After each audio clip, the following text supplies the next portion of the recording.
Alright, let's finish this game. Let's finish it up. Do I have this? Yep, okay. What? What the fuck? That was weird. That was the first. Okay, let's finish this game. Um, I'm going to try one last thing before I finish this game, because it's really bothering me. What are we up here?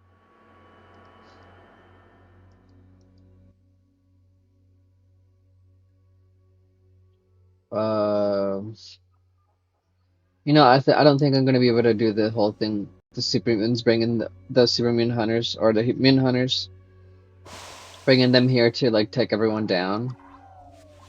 Because if I attack him, everyone's gonna attack me. Though I could leave as I'm on my way up before we destroy this. Maybe we could do that. But before we do that, I'm going to try one last thing.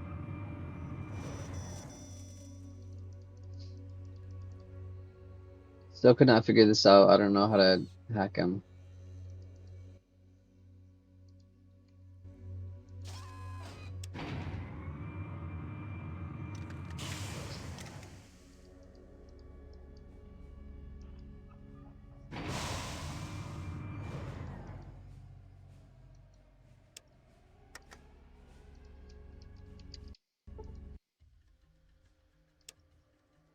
I'm gonna try one last thing. I couldn't find anything regarding Cole. I've looked everywhere, dude. I have no idea where to find Cole again.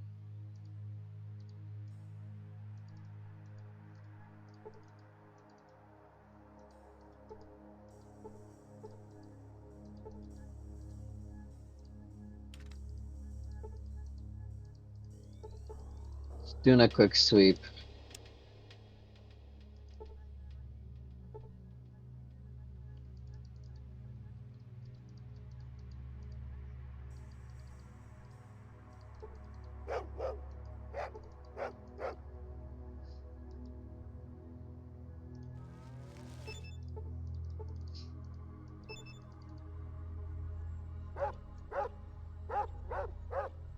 Oh, the blood off finally went away. Weird.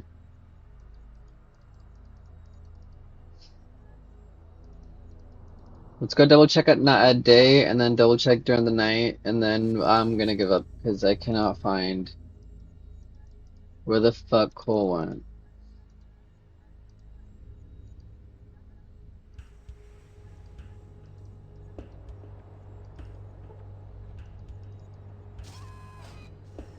Maybe you can only find him when you're doing the Mutant Hunter stuff.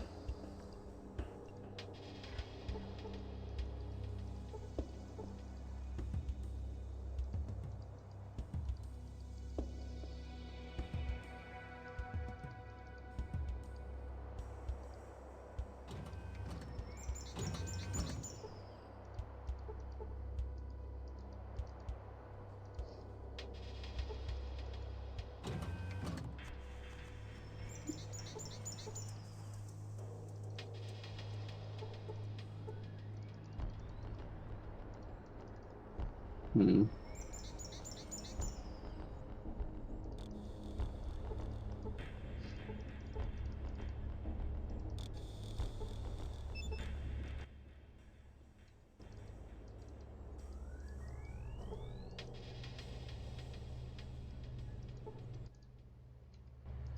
Maybe I should have. Well, if I would have helped him, I think Lystra gets mad at us, right?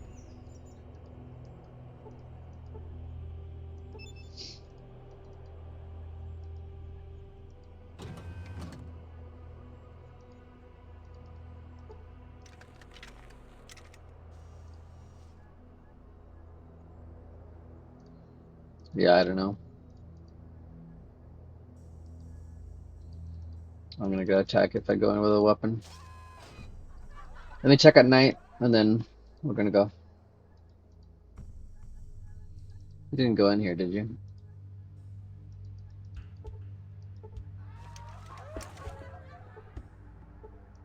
No.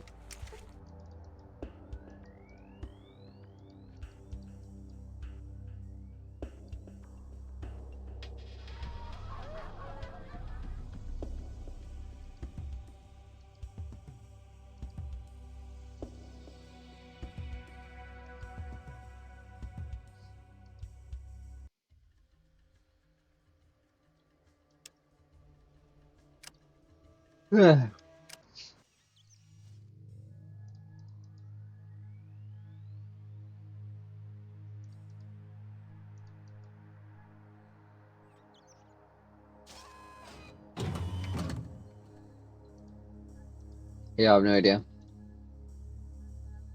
I don't know where he went. Oh, he's right here! Holy fucking shit, dude. No way. We found him. Well, I mean, we don't know yet. I'm assuming it's... Yep, this is him. You stumble across Cole, a wanted murderer, not exactly a happy encounter.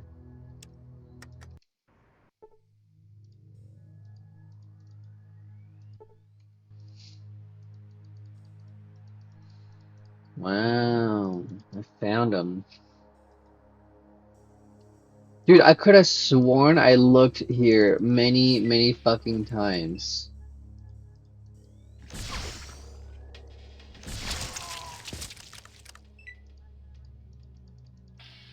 I could have sworn I looked there like a lot.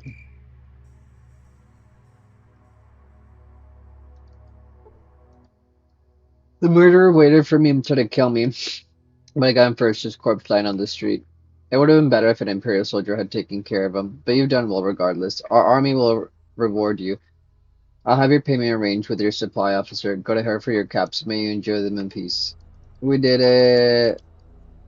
Wait, I got something for you. Something to tell you? What? Which is... Wait, or do you? We got cold. That's good news, isn't it? Definitely good news. I'm just sorry it had to end by killing him in the streets. That's not how we usually take care of things. It's the way the world outside. That's the world. God damn it. It's the way of the world outside the city. Should have been a proper court trial and a verdict. That doesn't mean you acted wrongfully. On the contrary, I thank you for helping in apprehending him. Cole simply didn't leave a choice.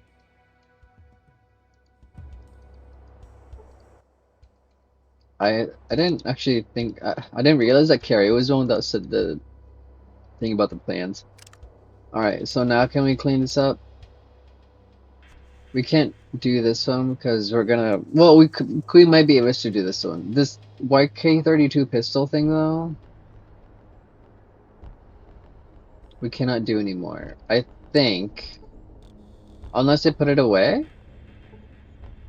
I mean, we could try. I don't think I can though. Well, we did finish. Yep, we got it all. We did it.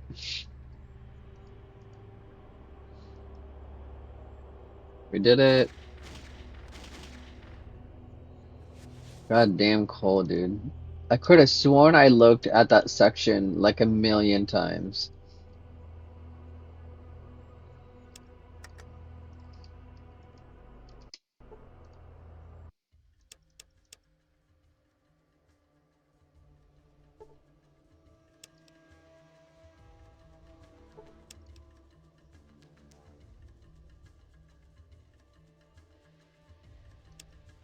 Whoops.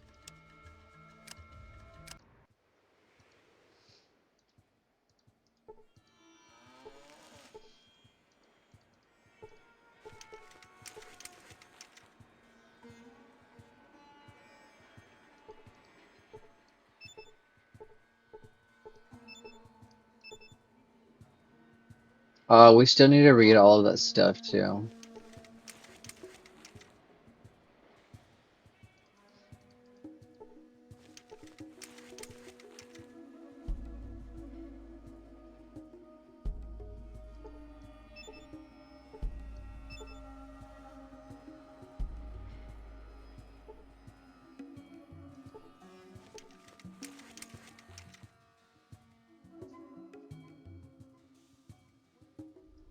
I'm gonna take the rest of these because I'm gonna start using that Gatling laser in a minute.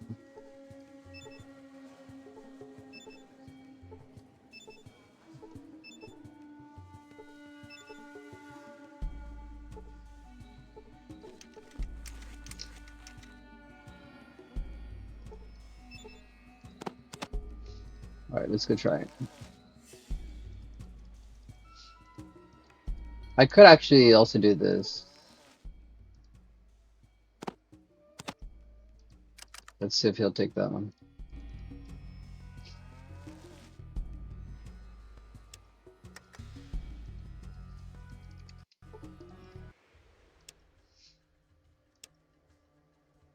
I mean, if not, we'll just do it at the next time we run this mod.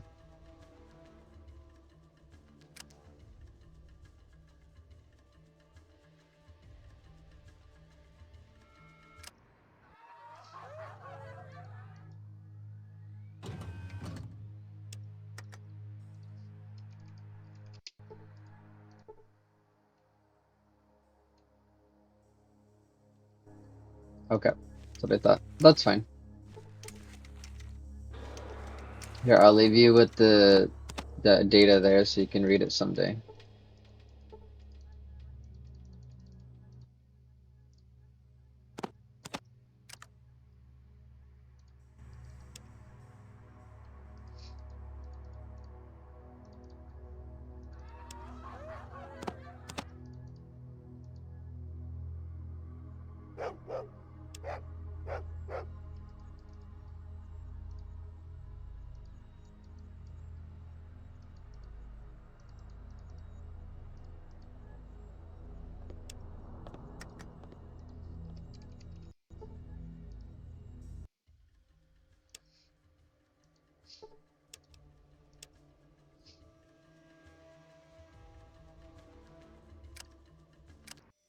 Okay, for the sake of completionism, we're gonna do this. We're gonna go in here.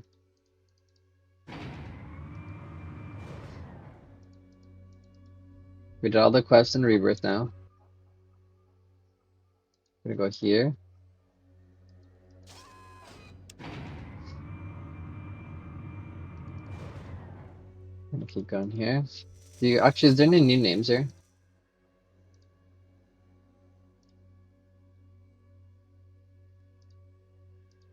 Nope. I don't have any more science, do I? Wait. I want to try something super quick. Just for the sake of completionism here.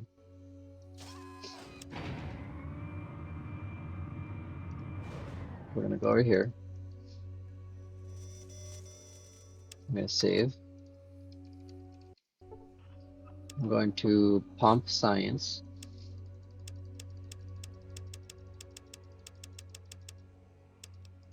I'm going here.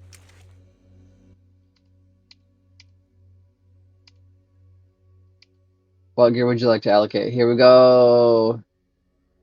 Additional weapon, additional ultra packs.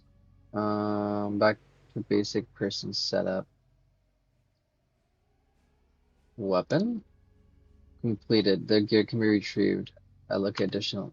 Completed gear can be retrieved. Oh, I can do both. Okay, let's go check. So now I really completed everything. Well, almost.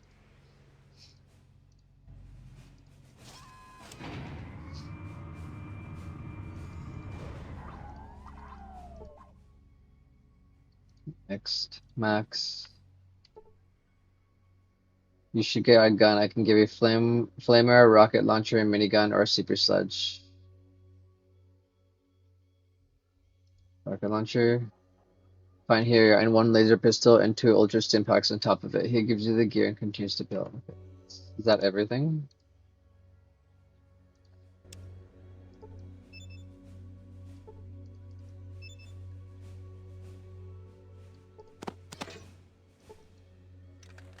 Eh, I don't need a rocket launcher.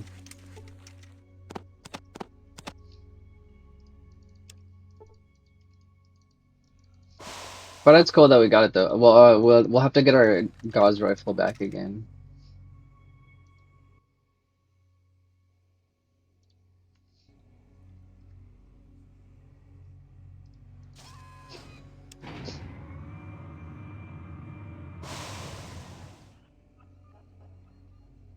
we're going to save here.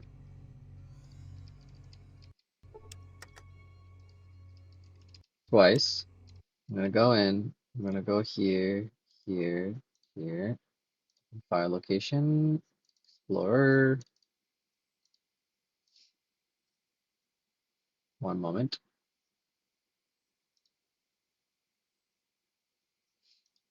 I'm gonna go to world map. Wait, not world map. Fuck. It's fine, that's fine. We're gonna go to status. Just double checking the quest real quick.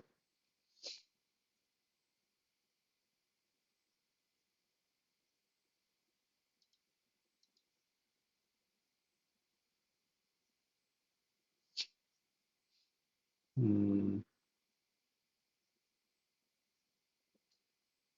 Uh, what next time we do the mod, we'll do Nicole. We were never able to do Nicole, but it doesn't matter. We can't do Nicole right now anyways, because we chose the wrong side. Well, not the wrong side, we chose a different side. We'll have to do the Sanchez stuff next time. Let's set it as well.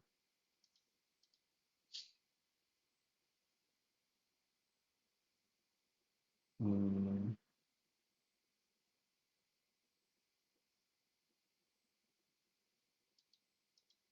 Just checking the rest of these really quick.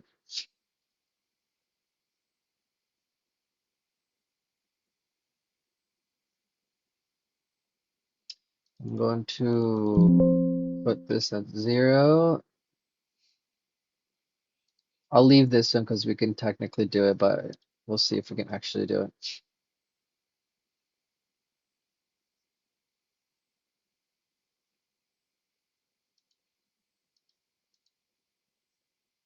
Oh, this is probably part of the hunter one.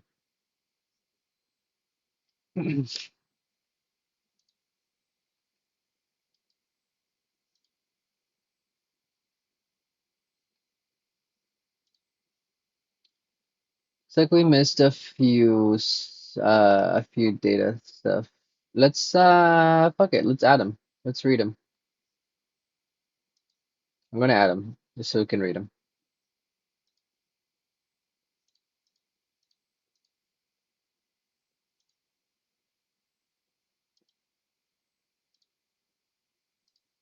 Okay.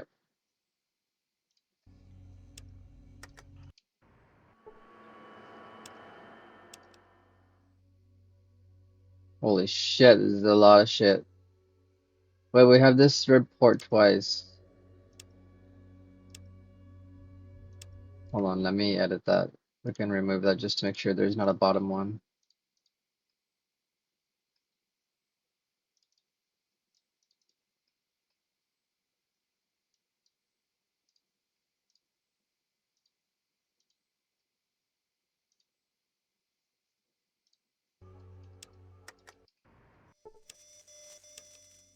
Okay, there we go. We're good. This is all of them. Okay, let's start with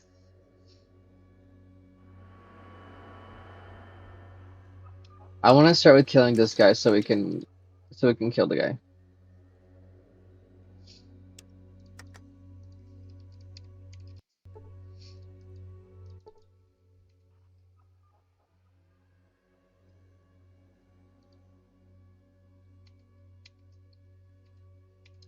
We've already read all of this, so we don't need to do it again.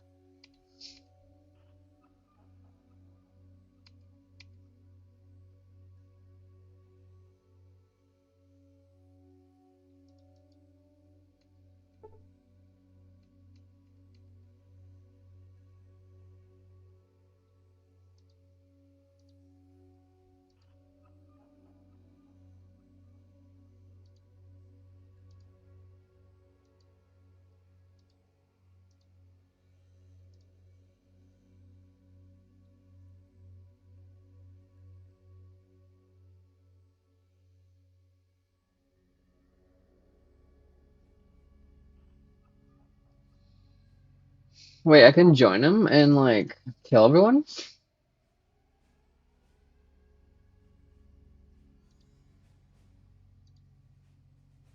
I'm with you. Killing people is what I do. You're a madman. You must be stopped. Even though I expected this reaction, I'm sorry to hear it, but you could never stop my mission, even if you somehow managed to kill me. Do you think I'd tell you about it, even if the slightest possibility of it existed? I certainly will try. I'm going to use some Dragarinos here. Does this actually do anything right now? It does. Great. I'm not going to use Psycho because it'll lower my intelligence. Well, it'll lower my...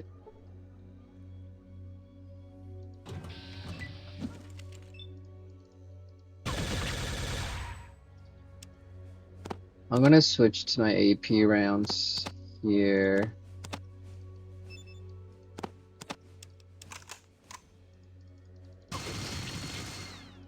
No damage? What do you mean?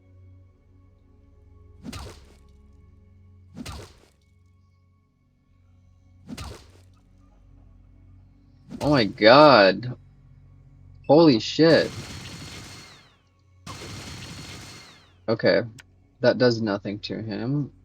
Um... Well, we need to heal.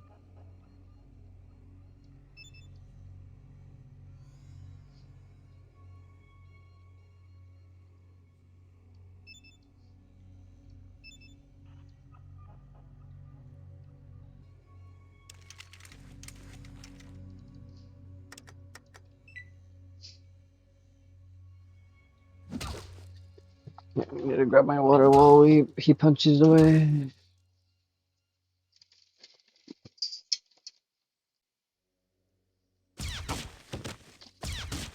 Oh, I hear the alien blaster going ham and Mutt going ham.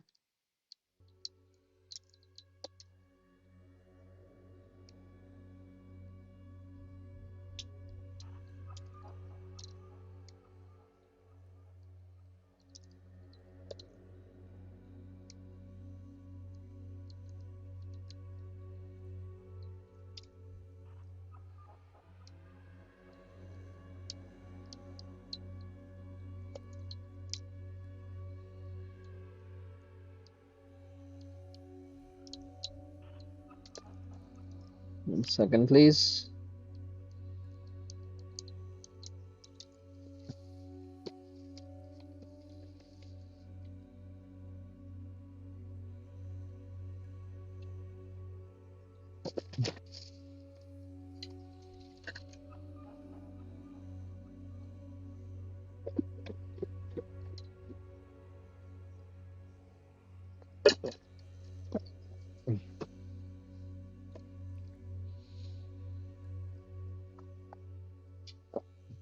Okay.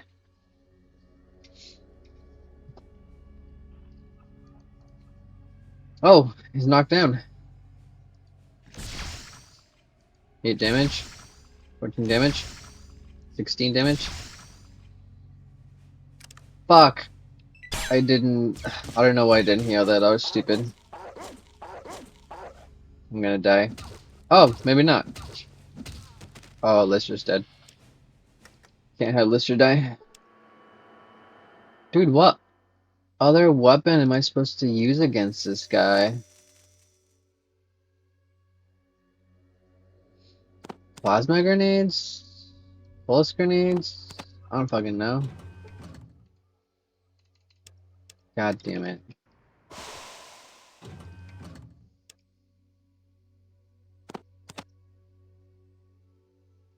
Let's try grenades.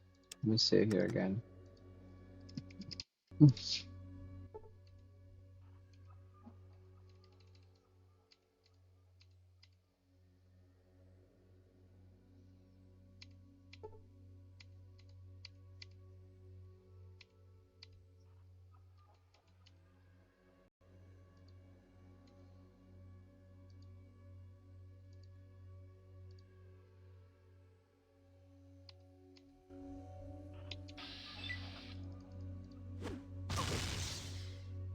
So he takes no damage from that. What about these grenades?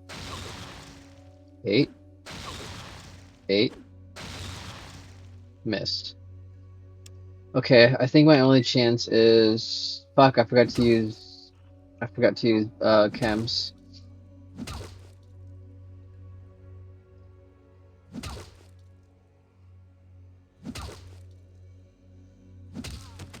God damn it, dude. Okay, I got another idea. We're going to spread chems for days around. We're gonna give everyone chems. I'll probably give myself some psycho as well, to be honest. Okay, mentats. You get mentats. The dog gets mentats. Lister gets mentats. Can I use mentats on the robot? Oh my god! I can use mentats on the robot. Okay, now buff out. I get buff out. The robot gets buff out.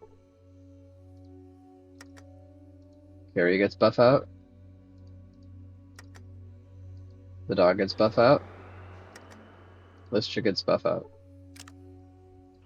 Okay, now we're just gonna give everyone psychos. I get psycho. I'm addicted. Let's go. You get buff out. The robot gets buff psycho. You get psycho. The dog gets psycho. Okay, we're all chemmed the fuck out. I can only use this. And then we're gonna put stim packs in our. Actually, let's just use all of our ultra stim packs.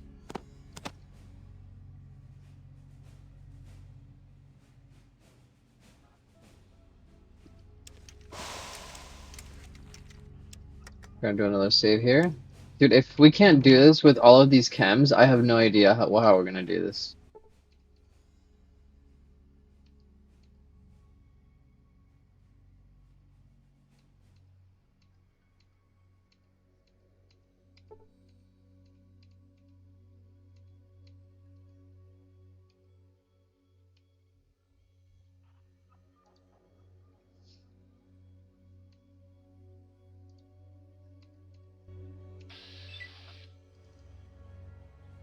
Let's bring him out here, actually. That way we could have the robot also go ham on shooting.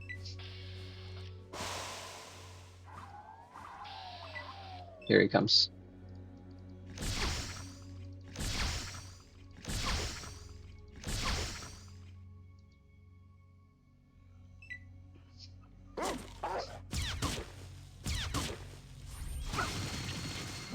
Oh god.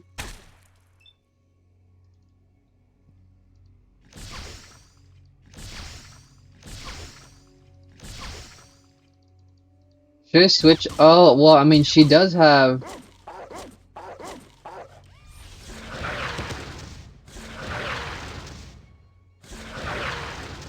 God, everyone's taking so much damage from the robot.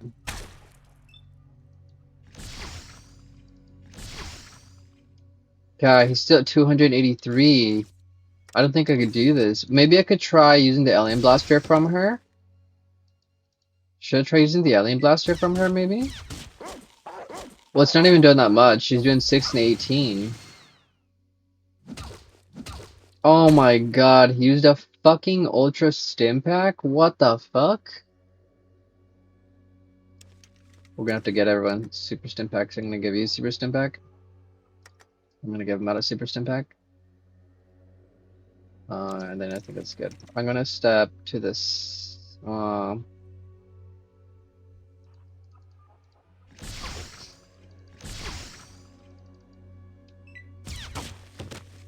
And we can't steal that stim pack away from him either.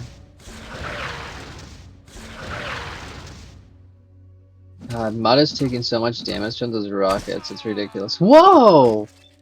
Whoa, whoa, whoa! Savior was critically hit for 54? Unfortunately, his spine is not clearly from the visible. Oh, no, oh my god, dude, we did it! Yo! 999 experience! That's unbelievable. Dude, how did we get that much damage late? Hold on, how did we do that much damage? We must have just chipped away at him. Because Savior took 5. Savior took no damage. He took 10 there, 2 here. He took a crit for 16. 9, 8. It must have chipped away at him. I don't see anything like above like a fucking... An 18 is the most we did, and he had 239 at one point. We must have really chipped away at him. Oh, here we go. Saber was critically hit for 106. That's where it happened. Okay, so we really needed to realistically just chip away about 130 or so at him. That's crazy. I actually did not think we were going to be able to do that before, because I was trying not to let anyone die. I didn't think we would be able to get away with that without everyone dying at least, or at least one person dying, right? Let's heal everyone. I'm just going to use these stim packs now because I don't care. Well, maybe I shouldn't. Let's just use regular stim packs. Who else needs healing? I think you need healing. Can you guys move so I can see who needs heal, please? You need healing. You need healing. You need one more. Ma is good to go. Can you move? That's good enough. Yeah, I did not think we were gonna be able to do that. That's crazy. A Gatling plasma? What the fuck? This is a thing? That's new. Follow this. Oh, this is probably the personal diary I added on earlier. We'll read it. Ooh, a mega power fist. That's new. Oh, this is probably used though, isn't it? Oh, it's already exists. That's fine, that's fine. We added all of those anyways. I want to look at this. Plasma HKP-30 Gatling gun. The weapon can fire particles of overheated plasma in full automatic mode. It is the pinnacle of the pre-war weapons engineering. I didn't know this was a thing. Was this a thing on Fallout 2? I don't think so. I'm pretty sure this is a new weapon. This is a new weapon to this mod. 30 to 50 compared to 20 to 40, and this one's 10 to 14. What's the range? The range is ridiculous. Like ridiculously good, I mean. Alright, let's steal from here first. I'll take that. I'll take whatever's in here. Security card. Okay, let's take a look at the this computer here. There's nothing in it. What about here? The panel does not react. It keeps showing the following text. The access panel is deactivated. Use the external terminal. Okay.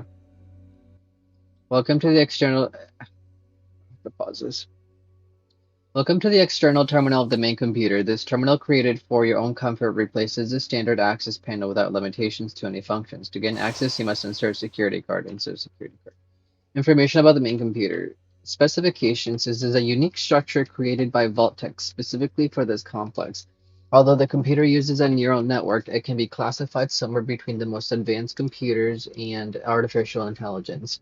Oh, reason. The Vault-Tec company does not share that universal trust in the future of AI, despite the fact that lately it is often implemented for management, e.g. in the Army. Tests of all current AIs have not shown complete reliability in a long-term application without human control yet.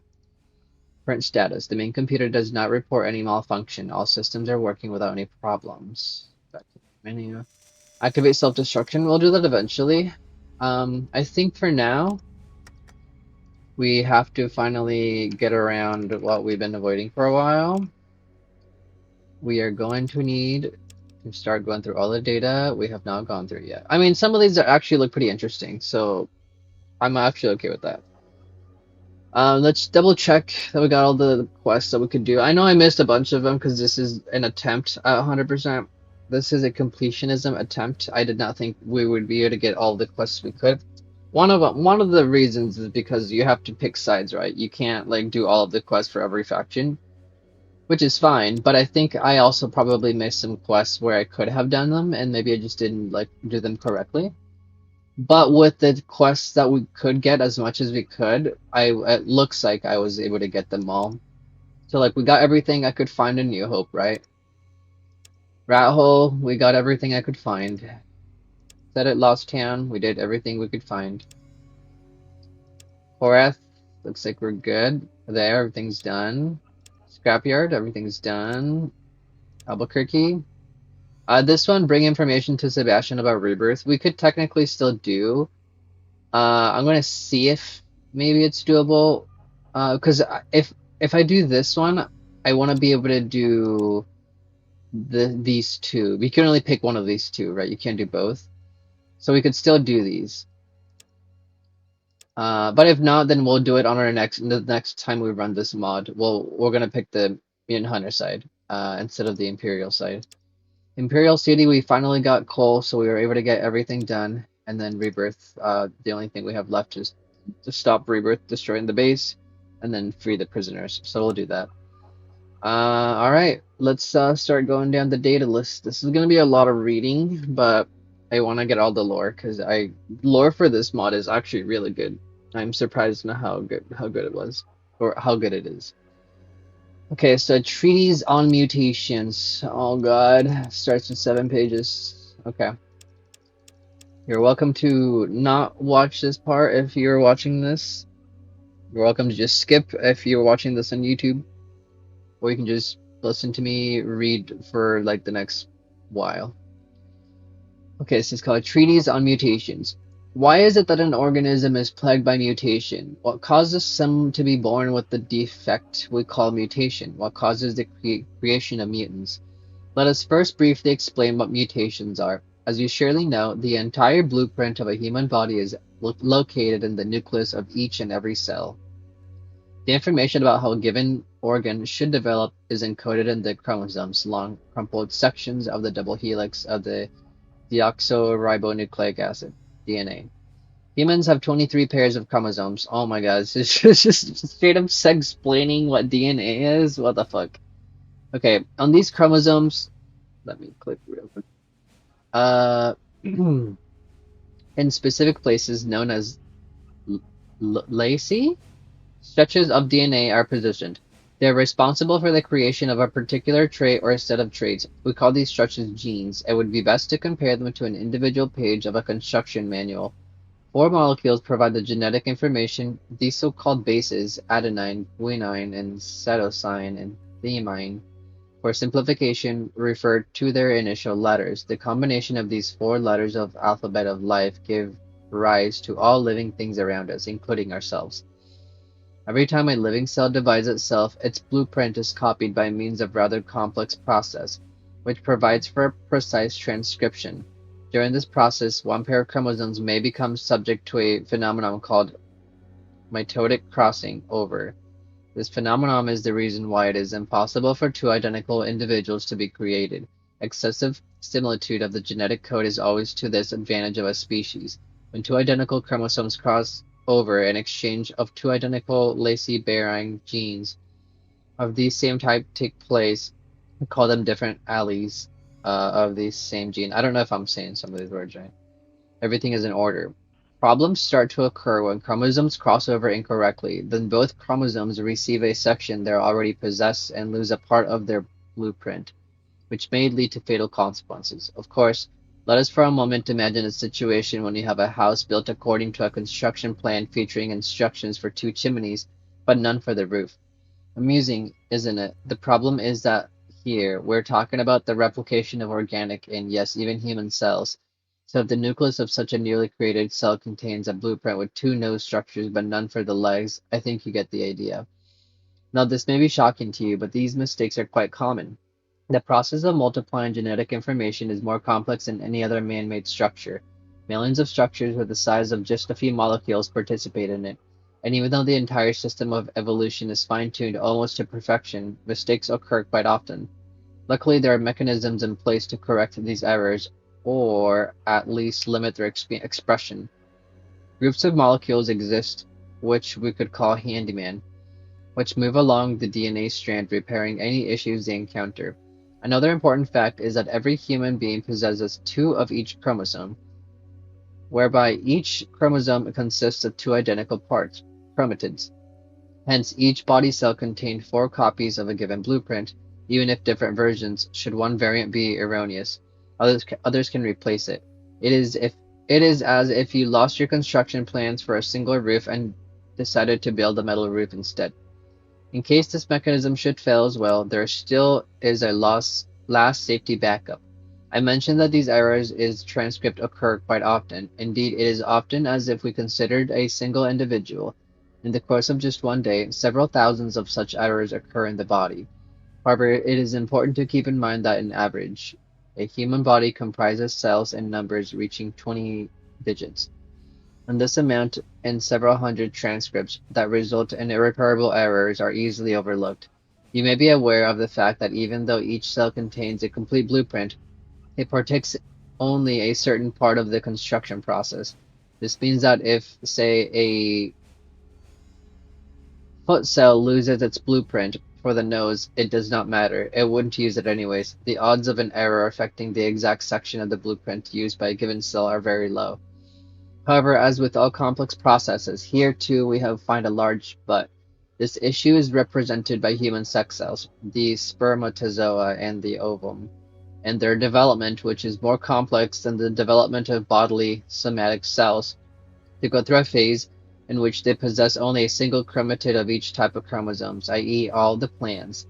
All genetic information are not present in 4 copies, but merely once. The second half of each chromosome is later produced according to this single sample, and the sex cell is thus haploid. As soon as the sperm and the ovum merge, a single cell is created carrying a full diploid number of chromosomes. Nevertheless, if an error occurs in the course of this delicate process, and a single chromatid is compromised, the error is carried on. It's copied in the completion of the chromosome, and after the merging of the sex cells, one half of the genetic code of the embryo is already compromised. Oh my god, this is getting deep in the weeds here. Luckily, there are still in the second half the other 2 sets of blueprints, which are equally identical. It may, however, happen that the damaged allele, the so-called defective gene, may become dominant and push the original intact versions into submission. The process defining the dominant and recessive versions of a gene is largely governed by chance. In such a case, the defective gene becomes directive for all future copies, for all future cells originating from their embryo. Should this happen, it is very bad, as all the cells of the future body will have the correct blueprint, but it will be locked away, unused, and body will instead build according to the dominant, albeit defective, plan. And if cells responsible for building a leg lock an active blueprint to build it, they just won't build it at all. This is the reason why mutants may come to be. In the period when a human body is made up of just a single pair of haploid cells, or even by a single or several hundred diploid cells, the odds of an error occurring are the same as always, but any error will have significant, even fatal effects. Such cases, however, are rather rare. The transcription apparatus is impossibly complex and may break down, but under normal circumstances this happens extremely rare. If, however, the equilibrium of a delicate system is compromised, the probability of a defective gene being created rises manifold. The physical processes that lead to such imbalance and to the emergence of defective genes are called mutation factors. The chemical substances with this effect are then called mutagens. Mutation factors, like for example strong ionizing radiation, X-rays, or extreme thermal shocks, are not circumstances we encounter on a daily basis. It may, however, be beneficial to mention something in this respect. It is generally known fact that hard radiation does not bring too many benefits to our health, but the reason why that may be is less known. Radiation affects the human body in 3 ways. After radiation hits the skin, the irradiated surface exhibits a rapid increase in temperature and burns. These wounds resemble wounds. Wait, I lost my place. These wounds resemble burn wounds and are treated in the same way. Further, when high energy particles and waves penetrate tissues, they cause spot burns and cell damage on a molecular level. They destroy the cytoplasmic membrane, damage secretion pathways, and degrade enzymes. This type of damage usually kills the cell, but should this not be the case, the cell is terminated by the third effect, damage to the delicate nucleic matter. The radiation particles hit molecular chains and knock individual atoms out of them. A short exposition to a concentrated beam of hard radiation is enough to render vital genetic information useless. as it becomes full of gaps. A cell affected in this manner is no longer able to synthesize important substances, and as soon as it dies, wait, and soon it dies. It may, however, happen that the dose of radiation is not lethal, which means that the damage it causes does not lead to demise of the cell. It may continue to reproduce and live on, but the damage to its nucleus will result in a defect, dysfunctions of internal cellular processes, thus giving rise to some somatic mutation. Mutagens were discovered during the Second World War in 1943. During research on war gases, due to their aggressive composition, these substances cause an irregular crossing over.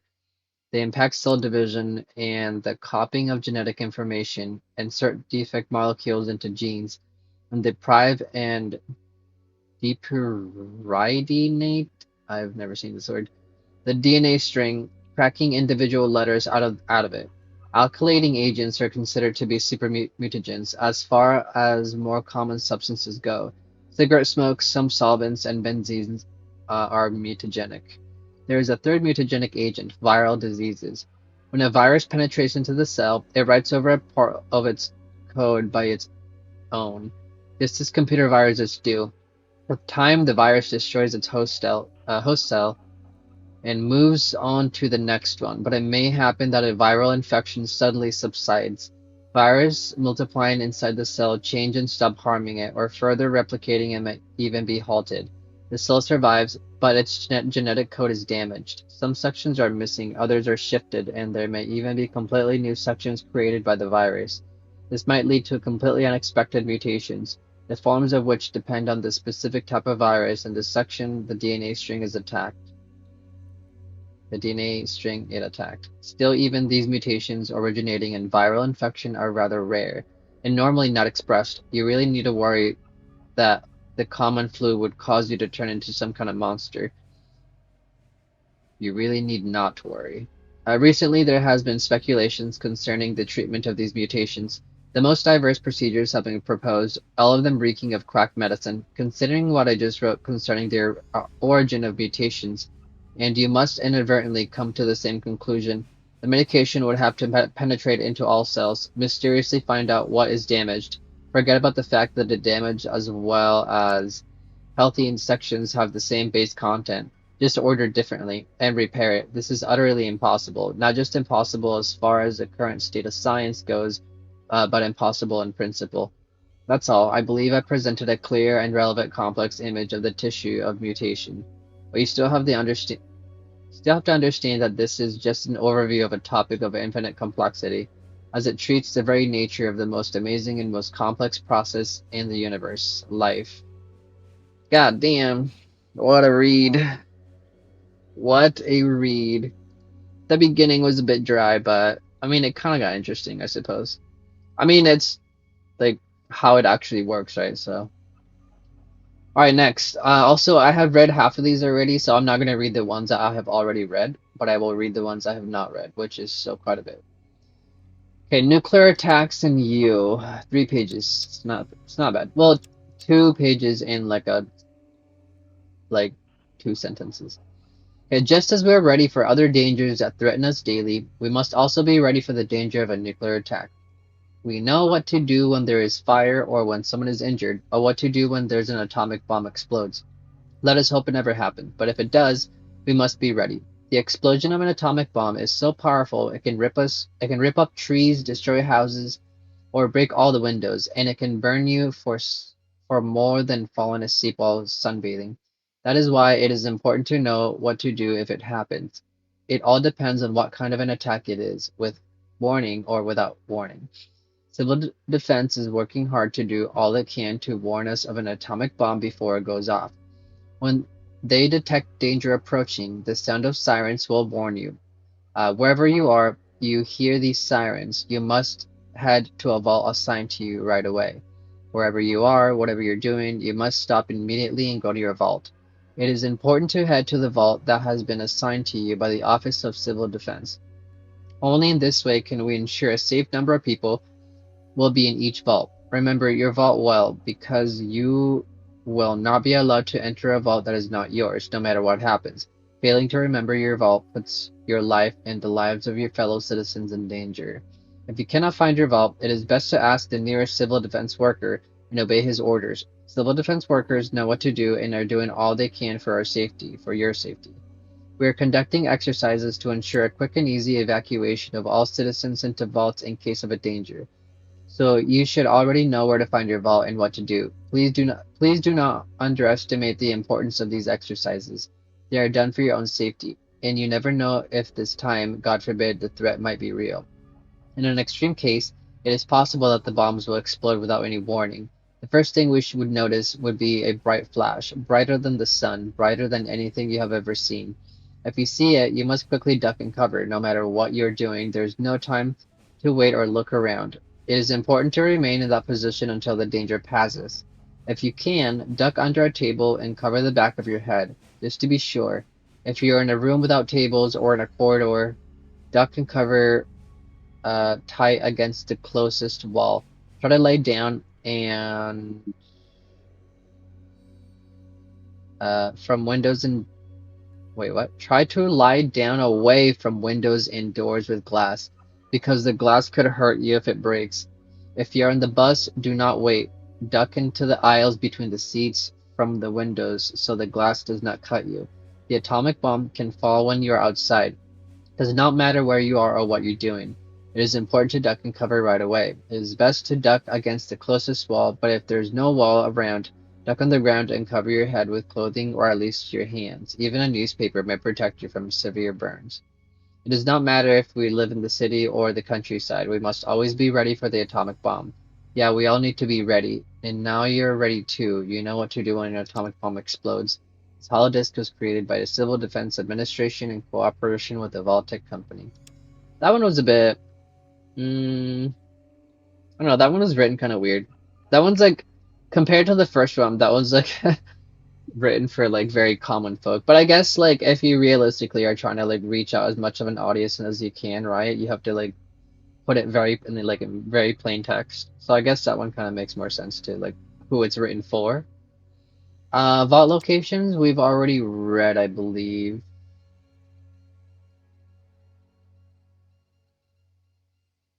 Yeah, because this is how we found out that Vault 16 is in Albuquerque. Well, actually, no, because this is the one from. We haven't read this one because this is the one from Set. So, hello and welcome to the first edition of the Vault-Tec information pamphlet for the Southern United States, polished as a means of providing information about vaults in your area. Yeah, you read correctly. Even your neighborhood. You can find or soon will find the most high-end shelter, specially designed for your protection. Remember that the vaults are not just for upwardly mobile, but for everyone. Vault 16. Directly below the large metropolitan area of Albuquerque lies in the latest wonder of modern technology, Vault 16. Compared to other vaults, its construction may have taken slightly longer, but it is delay to which the vault owes the highest level of comfort and security for its future inhabitants. Special attention was devoted to its walls, which have been greatly enforced. Its interior is equipped with a number of robots able to provide fully automated cleaning and maintenance tasks. During the construction of the vault, certain rumors spread which blame officials of mistakes in organizing measures. These accusations were investigated by the Supreme Controlling Commission and correctly deemed to lack any merit. In all respects, Vault 16 meets the highest standards and is perfectly prepared for its potential inhabitants. Okay, great. That one's not too bad. Journal of Asmodeus. I think we didn't read this one. This is the one that was when we went to kill all the floaters. I didn't read this one. So this is like what he was doing in there, I believe. I, Asmodeus the Great, decided to write this journal so that future generations will know how I established my reign. It was not easy. It took lots of sacrifice, but now I can feel that success is in the air. Years of disregard and mockery from Morpheus and the others is finally over. From now on, I shall be the one to laugh. Soldiers of the Unity deserted and spread after Master's death. Okay, good start. Super mutants fled for the east. Floaters and centaurs remained and learned the ways of survival. Their anatomy did not change. However, there are still parts of their brain sensible to the mind of humans. Alas, this telecortex only responds to the Master's mind. I'm certain, however, that it can be adopted to any human's mind using a process called neuro reorganization. Once I succeed, I shall have thousands of absolutely loyal soldiers. With the Unity resurrected, I can conquer the entire world. Be damned, world.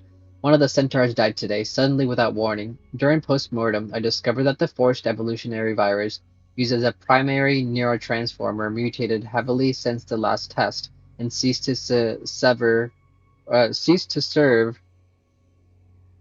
its original purpose. I must redo the virus transmutation procedure regardless of the delay.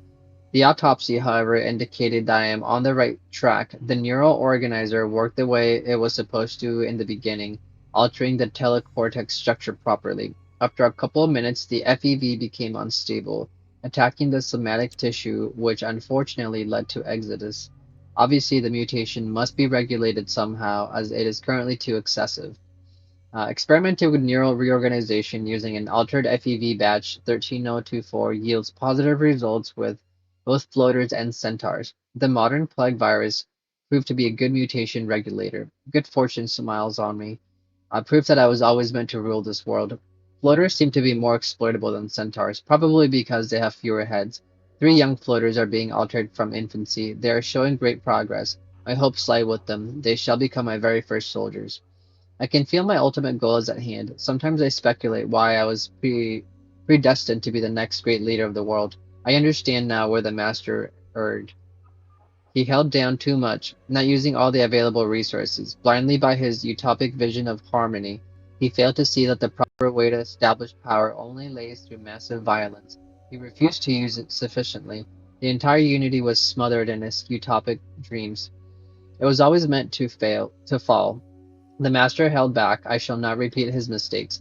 More and more I become aware of how he misled, and his entire organization were. Perhaps I should have disposed of my robe, my only connection with children of the cathedral, but I became accustomed to it over the years. Besides, it seems to have a calming effect on floaters and centaurs. Hold on one second. Uh, Okay. Besides, yeah, that could, however, imply that their knowledge comes from genetic memory. Nonsense. I should keep myself away from such foolish thoughts. I still have a lot to accomplish. It is time to embrace my fate. Today I performed the last set of tests on three young floaters. Subject 1 shows the most positive reaction to the transmutation agent. I think it's ready for the final phase. It shall be treated with the final dose of neuromutation virus today. Then it shall prove its allegiance to me. It shall lead its brethren and bring the nearest city to oblivion. The new dawn of humanity shall end before it even started. People shall submit to my tremendous power or die. Crazy. I mean, I guess that makes sense of why there's a floater that you can invite to your party. I think you have to have like evil or like low intelligence for him to join you though. I don't know if he like leaves after you get higher intelligence. I wonder. I don't know. Okay, next. Oliver Brooks' journal. I think we've read this one. Let me go through it really quick.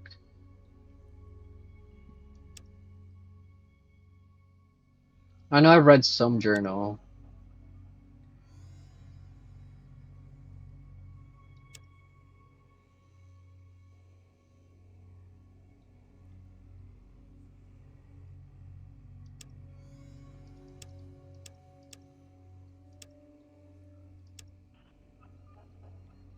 Oliver Brooks. Was this a colonel here? No, this is Andrew here. Okay, okay. I don't remember this one. They really did it. It was looming over us the whole time. I was prepared for it, but I still can't believe the world really ended. Thank God the alarm was sounded in time. We managed to hide in our bunker built exactly for that purpose. We're safe. Many people didn't take the alarm seriously. They thought it was just another exercise. Most of the others went to hide in vault. How long can they be safe there? Safe in a vault built and controlled by the government, the same government which started a war and launched all of the nuclear weapons. It can't be trusted. They won't have any problem. Oh, you know what? I also just realized I forgot to check one thing. Sorry, one moment, please. One moment, please.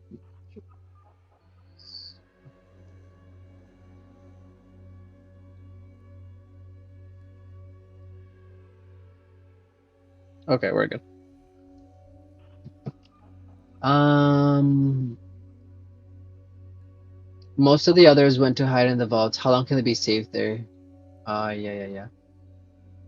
They can't be trusted. They won't have any problem with turning the vault dwellers into their slaves, or riots may break out, and everyone will be at each other's throats. I'd rather take care of my family on my own. That's my responsibility. That's why I built this bunker below our house. It's for me, my wife, and our son Donald. Judith didn't really agree with it, but she must understand that this is the best solution. I'm sure she'll realize that in time. I think that she's just in shock because of what happened.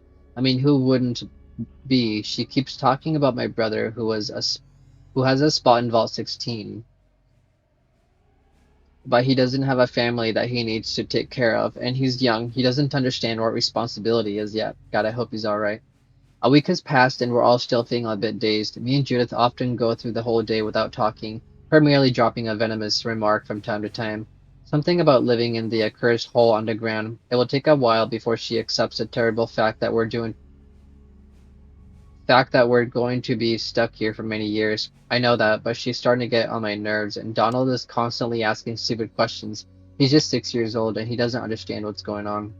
We're slowly settling in and getting used to our situation. My wife is finally talking to me. I just wish our conversations didn't end with arguments so often. When she started whining about how awful our bunker is again, I got so angry I shouted at her to get out and die if she doesn't like it. I'm ashamed. I let myself be provoked this way. Donald overheard. It's hard enough for him to keep listening to his own mother complaining all the time, and now this. While I was checking our supplies today, I found out half of our tin cans are rotten.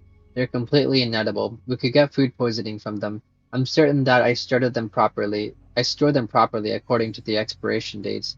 They should have lasted for several more decades. Some bastards probably got rich on selling expired tin cans. All they needed to do was change the labels. Well, it's not like I can file a complaint anywhere now. We'll have to save our food even more to make sure that uh, we have what we have will last longer. Judith just added this to her repertoire of criticisms. Yesterday, Judith quite bluntly said that she'd better off if she went to the vault with my brother. I couldn't restrain myself and slapped her. She hasn't talked to me for the rest of the day. Judith's hostile silence is perhaps worse than her venomous talk, but it's hard enough for me to think about my brother. I keep telling myself I should have tried harder to convince him to join us. Perhaps I could have broken out his stubbornness. Sure, our little shelter isn't ideal, but it can't be worse than a vault. Hard to say what horrors are taking place there right now. I've done a terrible thing. Judith started complaining again this morning. We had a big argument and I just couldn't take it. I took my pistol and hit her in the head with it. Again and again. I just couldn't stop. I kept hearing her criticisms even after she was long silent. Her face beat into a bloody pulp. She said it would have been better if we all died right after the bombs fell instead of living in this grave. Why did she have to say something like that? Why did she have to say she wanted us to be dead? I don't even know why. I had a gun hidden right next to the bed. Luckily, Donald wasn't in the room at the time. He doesn't know what happened. Donald keeps asking me about his mom. I made something up, but he just keeps asking on. I wasn't even able to respond to him today. I had to stay alone so he wouldn't see me cry. God, what have I done? I've killed the boy's mother, my own wife. Oh damn, he actually killed her? What the fuck, dude? Holy shit. Since this morning I've had the feeling that I smell something strange, perhaps the smell of burning, but it's barely perceptible. Maybe I'm just telling to myself because I don't believe anything good could happen to us ever again. If it really is a short circuit, there's a danger of fire on the electrical wiring. We could suffocate on the smoke here.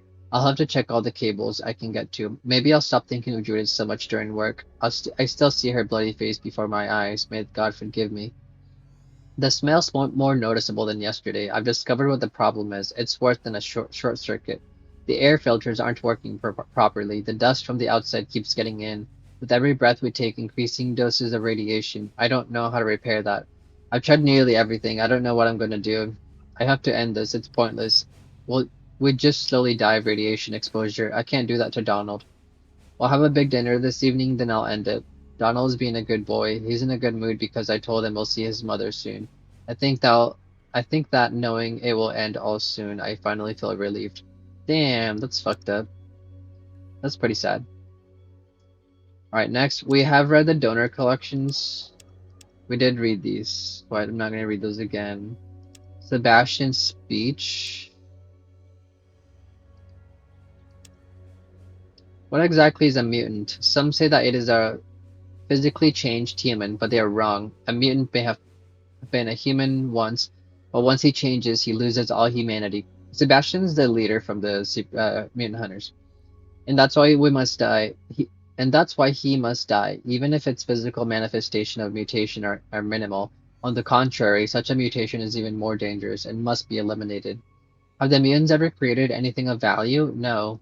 What did they ever accomplish? Nothing but murder and destruction. Only fools dare say that we should negotiate with mutants. It is nonsense. The mutant minds are so changed that no discussion can be had with them. They are aggressive and violent. They understand nothing else and can't be dealt with any other way. We must be stronger than them and exterminate them all before they do the same to us. How could there be any doubt when their existence itself is the greatest proof?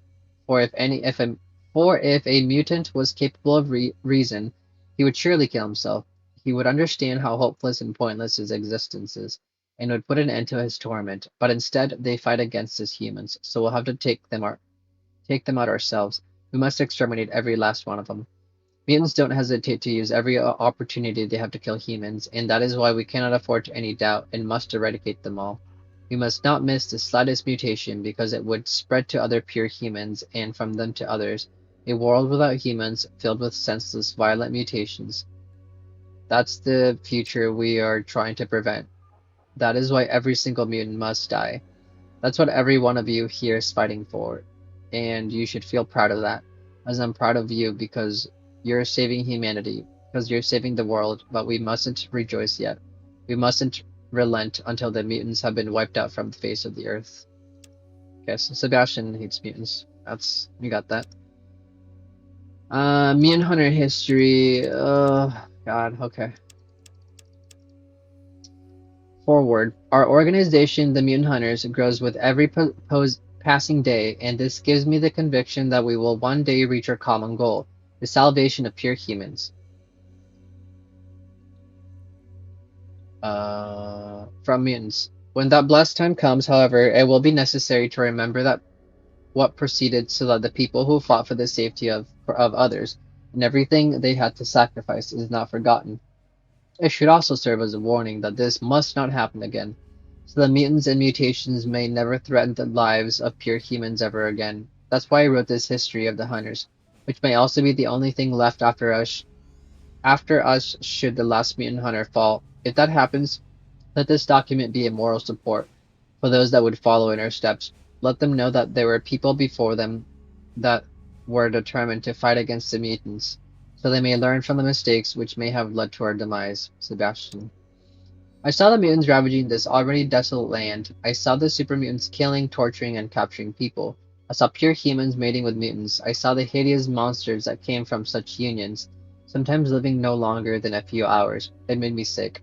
I saw the decline of humanity. I saw it rush to its destruction and decided to do something about it. There were always enough groups of pure humans strong enough to survive, but their lives here without meaning, without purpose. They were merely surviving and their existence meant nothing on its own. But when I showed them what I've seen, they understood me and they saw the danger threatening all pure humans as their own.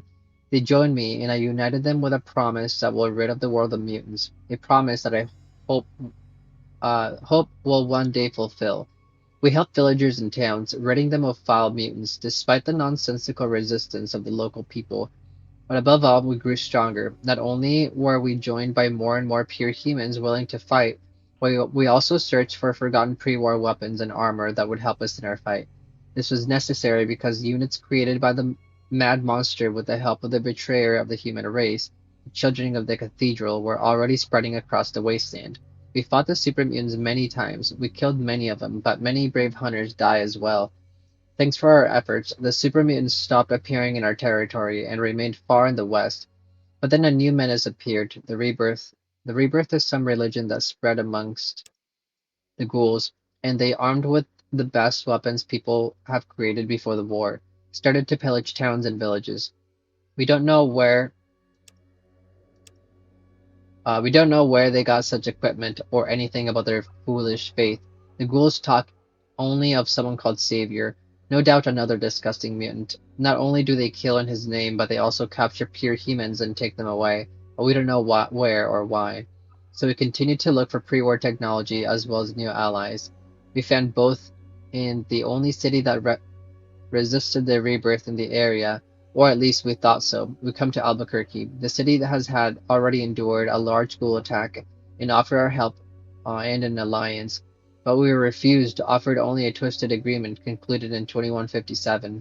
In return for defending Albuquerque against the invaders, we were allowed to eradicate the threat within the city. They graciously gave us the permission to purge the city of mutants, when it should have been the other natural duty as pure humans, and all we received was the minimum material required for the construction of our base.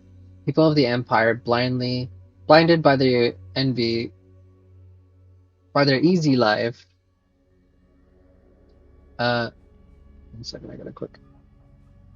Didn't realize what threat the rebirth really was, and not only the rebirth, but all mutants. In 2160, many dwellers paid for their foolishness with their lives. The ghouls mustered enough strength for a second large attack on the city. Without tactics or reason, they ferociously threw themselves at the Albuquerque. Their better weapons, and especially their numerical superiority, allowed them to penetrate deep into the city. While confusion spread amongst the Imperial soldiers, we mutant hunters eventually forced the ghouls to retreat. But not even after our triumph did the Emperor offer us the technology and equipment that they have amply available. The only thing he agreed was the construction of a wall around the entire city. There was plenty of material available, not only from around the city, but especially from the ruins that remained after the Ghoul invasion. That destroyed part of the city has called the Dead Quarters ever since. That destroyed part of the city has been called. Okay. Our relentless search across the wasteland finally bore fruit in 2161. We discovered an old army warehouse and turned it into our second base.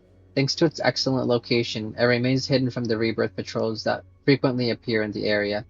Thus, we don't have to take the captured ghouls far, and especially not into a city we strive to keep clean from the mutants. That's why the base headed by Commander Tonrita is mostly used for interrogations and conducting tests on the mutants. In 2166, we finally took at least a part of what rightfully belongs to us. We defended Albuquerque from mutants, both inside and outside, and the Empire still refuses to help us. We defend their lives as well as the lives of all pure humans, and they refuse to give us the technology that would be of incredible help, not only in our fight against the rebirth, but all of the mutants. That's why we took the third floor of their vault by force. We used killers genetically engineered by pre-war scientists to capture the floor without the Empire suspecting a thing.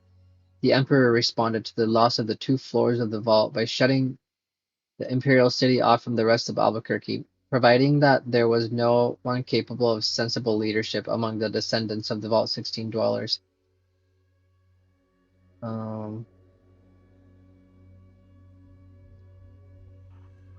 So they took the 3rd floor. We used killers genetically engineered. Okay.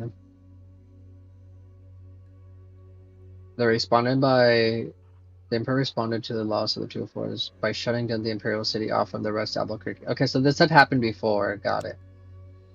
Update December 9, 2169. A few days earlier, we received a message from Tumbrita saying that they finally managed to break one of the rebirth ghouls during the interrogation and gain new information. She was apparently close to discovering the location of their base. However, the base has not responded to any of our calls since then, until a group of our scouts discovered that it was occupied by super mutants. The foul beast killed every hunter stationed in the base, and it can be assumed that it destroyed everything there. Okay, let's just give me a little bit of background about how the super mutant base came about. Our greatest warriors. Okay, only 2 pages. This is not bad. We fight not only for glory, but for the salvation of mankind. However, the names and deeds of the greatest warriors who lost their lives fighting the mutants should not be forgotten. Cole mercilessly kept purging Albuquerque of mutants hiding in the city. He was killed by one of those he dutifully protected, a city dweller. Lino, her unit was ambushed by a group of rebirth ghouls. She was the only one to survive, and she chased the ghouls, even through irradiated areas, until she killed them all. She died a few days later due to radiation poisoning. Bastel, the Merciless, led the hunters during a cleansing of many towns and villages from mutants. He fell during the second large attack of Albuquerque. Andrew, together... Wait, this is the Savior. What the fuck? Yeah, this is the Savior. Together with the hunters under his command, he killed many of the master super mutants until they were treacherously ambushed by a large group of them. He was killed along with the majority of his troops. Matt Sam, a great fighter and slayer of mutants, killed along with other hunters by the first alien queen after she awakened. Storm killed many mutants, defending Albuquerque during the second large attack and took part in the construction of the city walls. When he found out that his body was showing the signs of mutation, he correctly chose to shoot himself. Anna Taylor lured a patrol of the Master's super mutants to herself and killed them all by detonating a powerful explosive charge strapped to her body. Vukovic valiantly fought against the Rebirth ghouls during the second large attack in Albuquerque, died after sustaining extensive injuries. Okay, neat. Analysis of subject alien. I think I read this one. Wait, maybe not.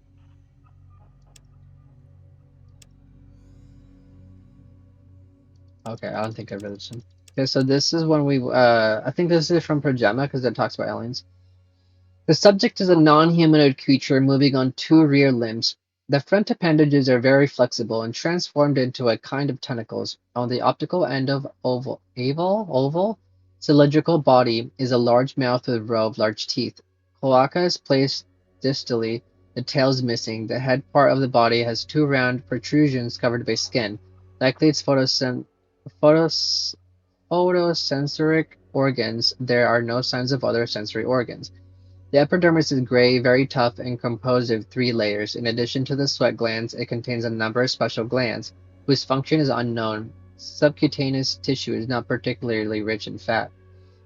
Musculature is of a very unusual character. The nearest equivalent would probably be found in human cardiac muscle. This type of muscular tissue is very dependent on flawless supply of blood. On the other hand, it allows tasks that require great strength for extended periods of time. The aliens would make far great marathon runners, but the structure of their limbs does not match that. The respiratory system is similar to that of birds. In addition to two lobes, it also contains rear lung bags. However, they are stunted and likely are not used in an environment rich in oxygen. The lung area bloodstream leads into a system of endocrine glands, secreting unusual chemicals. It seems that these complex organic substances are capable of neutralizing several kinds of toxin that may be present in the air, primarily chlorine-based compounds. The digestive system contains two stomachs, a muscular and a glandular one, which are connected to an extensive loaded duodenum, which reaches highly unusual dimensions, about 120% of the stomach. Judging by remnants of undigested food found in the lobes, this organ is used to store food for the times when there is nothing to hunt, similarly to arachnidae. The nervous system is tubular, the same as vertebrates. The brain is made of two half-globes that are relatively large, weigh 900 grams, but have only very few creases. Telecephalon is stunted, however, with the exception of one frontal lobe, which is unusually large. The function of this section is not entirely clear yet. However, we found a very strong link with the subcortical centers that are used for detection of shapes in humans, and with the center responsible for fighting and hunting. The cellular structure is ordinary, with slightly increased amount of mitochondria. The only unusual thing is the diffuse core with minimal amount of sensitive matter, which makes it very resistant to hard radiation. The core also contains an unusual low amount of chromatin, far less than even the lowest of the animals. This has to do with the shocking discoveries in the field of genetics. Microbiochemical analysis. From the viewpoint of genetics, the alien completely surpasses everything we know. Its hereditary information is stored in what might be called the penta-alpha helix, a helix made of 5 primary strips of its own ribonucleic acid. This DNA is supplemented by a quantity of completely unknown proteins. The histones keeping the whole structure together are extremely complex and yet stable. The molecular structure is simply amazing. The diffuse cores contain 5 pair of chromosomes, which are relatively short and make some sense when read from either side. This creates a sort of secondary failsafe, so the chances of fatal damage to the code is 8 times less than in normal organisms. We haven't found any parasitic DNA during the sequencing. unless we count long stretches coding the transcription of various enzymes. However, the alien does not use these under normal conditions. We assume that these recipes allow aliens to adapt to a variety of external conditions extremely quickly. After being brought into a foreign environment, these creatures can fully adapt within a single generation. All of this confirms my original assumption that aliens are not a natural species modified by breeding and selection, and certainly are not mutants that occurred naturally. This is a creature created completely from scratch, an artificial organism, an organic machine. For what purpose was it created? The answer to the question can be found by observing the captured aliens. They're willing and able to attack anything that disrupts their territory. During experiments with a deathclaw in an open terrarium, the deathclaw was victorious, but when he proceeded further into the alien lair, it was torn to pieces. The aliens are able to perfectly coordinate their moves, even though we did not detect any unusual forms of communication among them. Although they can perfectly orientate themselves in both light and dark, they seem to prefer darkness, apparently to help cool their oversized organisms. However, they don't seem to mind heat at all. The overall structure of their bodies makes them almost perfect killers. What is missing to complete perfection is caused by consciousness needed to ensure reproduction. The aliens are ge- gonochoric. The mother, also called the queen, is larger than the moles. The queen, after mating with one of the moles, lays a large number of eggs. The queen can keep viable sperm in special pockets and maintain them for a very long period of time. This way she can fertilize eggs long after seeing the last mole. The sex of the offspring isn't genetically determined, but further details are not yet known. It is likely that the aliens were created before the war as killing machines for the army. They're far more proven themselves in that role. Even in these times, however, we do not currently recommend their use.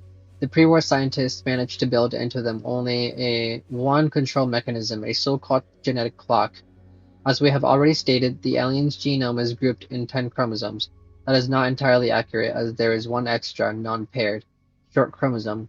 Due to the influence of hormones contained in the mole's sexual secretions, there is an expression of genes and on this otherwise non-functioning chromosome after mating, though this only happens in the primordial genocytes of the embryonic tissue. It happens in all of them at once. These chemical reactions are not yet fully clarified. The microchromosome is composed of three parts. The first in front of the centriola creates dependent RNA polymerase, which then cuts off a small but always the same sized part of the same chromatin on the opposite end of the microchromosome. The third part of the microchromosome is firmly connected to the second part, but unlike it is nonsensical. The order of the bases has no purpose and renders the code in the second middle section of the microchromosome inactive. However, during each division, a part of this meaningless section is cut off until there is none left, causing the second part to become active and immediately begin its expression. Its result is cellular death. This means that after a set hardwired in advance number of divisions, followed by the creation of eggs, all of the cells of the embryonal line commit mass suicide and the queen becomes sterile. The old world scientists probably did this because they thought it would ensure that the aliens wouldn't breed uncontrollably in case of an escape. I consider this failsafe to be extremely effective, though theories have appeared that tried to prove its potential inefficacy under extreme conditions, but the hypotheses were found to be improbable. There are no other apparent means of controlling the aliens. Training them is impossible at the current state of our knowledge. They're like an unguided nuclear missile. You release them and who knows where they'll fall. However, there were indications that pointed to the possibility of changing that fact.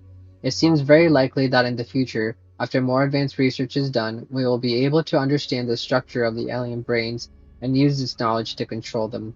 Though it will require long and arduous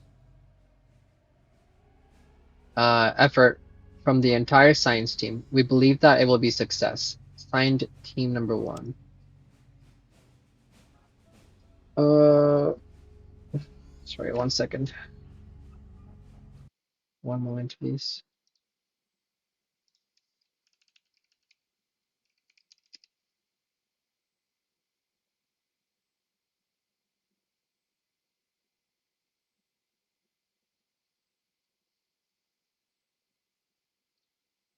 Sorry, give me just a moment, please.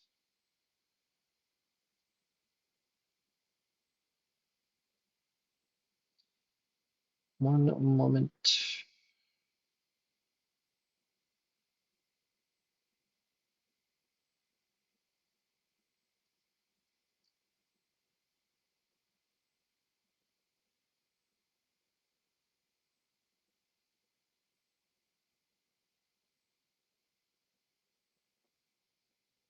I'll be back in just a few. I have to AFK for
Okay, sorry about that. Had an important phone call. All right, let's finish this up. We're on the last two pages of this of the aliens. Whoops.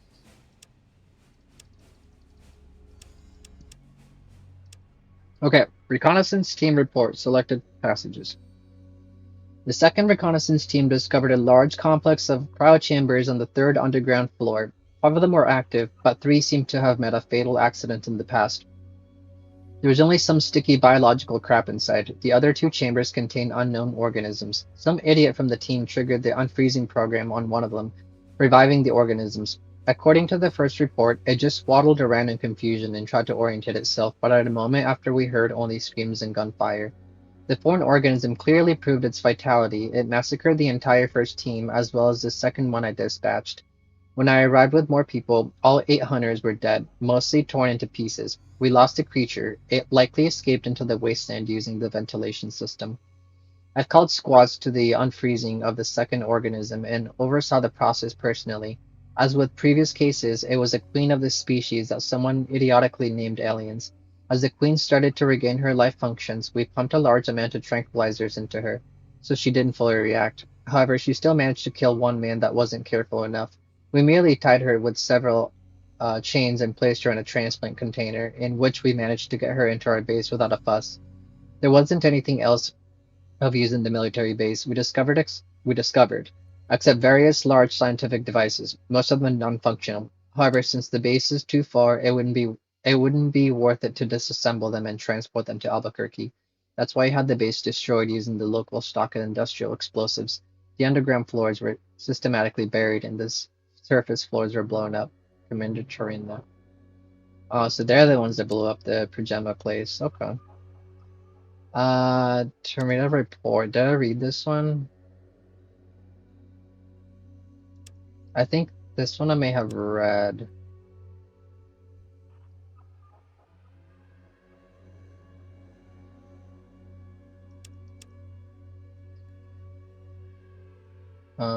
For Q2169. That sounds familiar.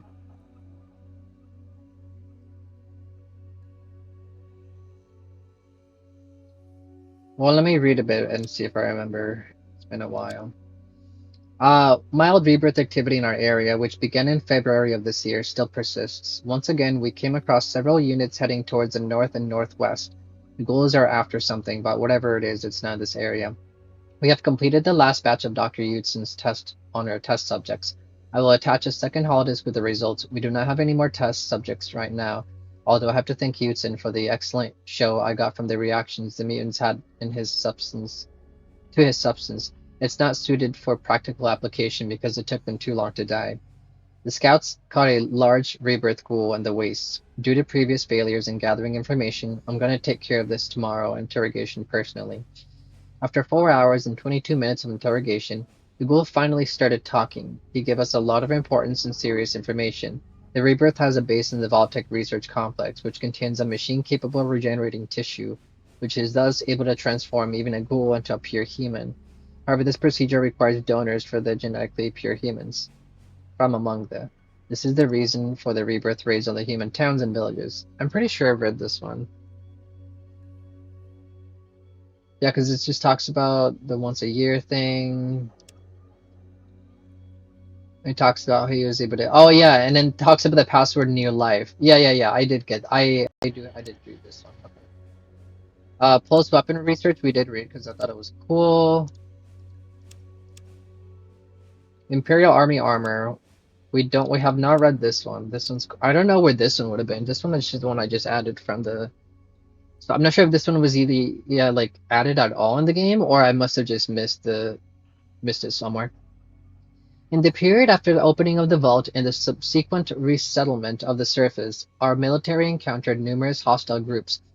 Our trained and disciplined soldiers handled every tribal and raider attack, as well as attacks by mutated animals.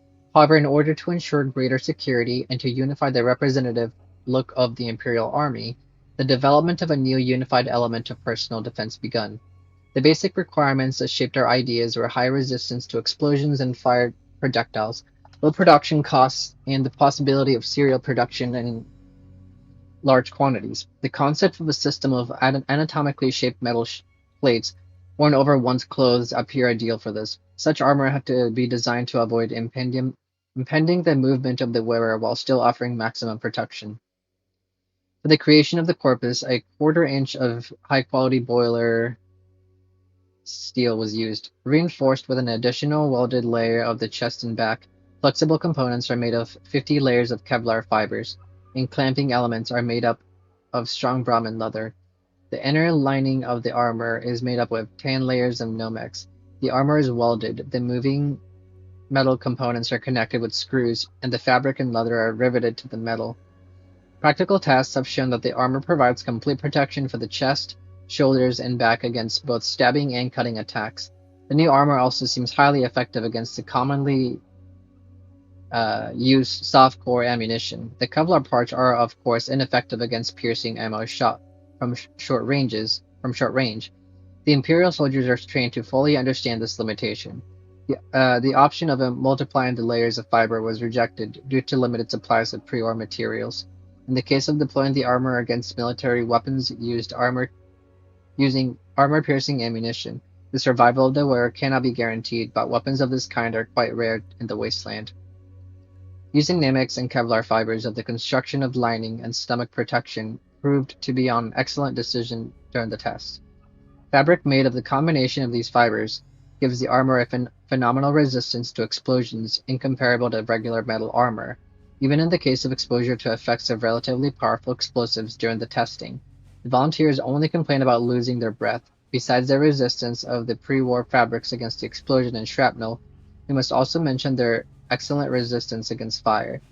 The armor as a whole is capable of resisting exposure to temperatures of up to 600 degrees Fahrenheit.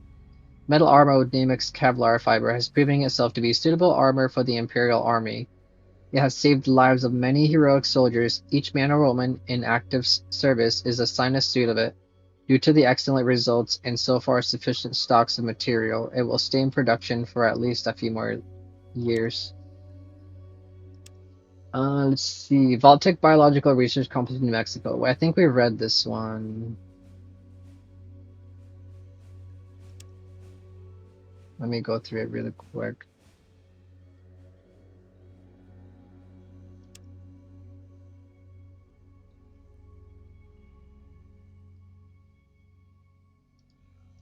I'm pretty sure we read this one.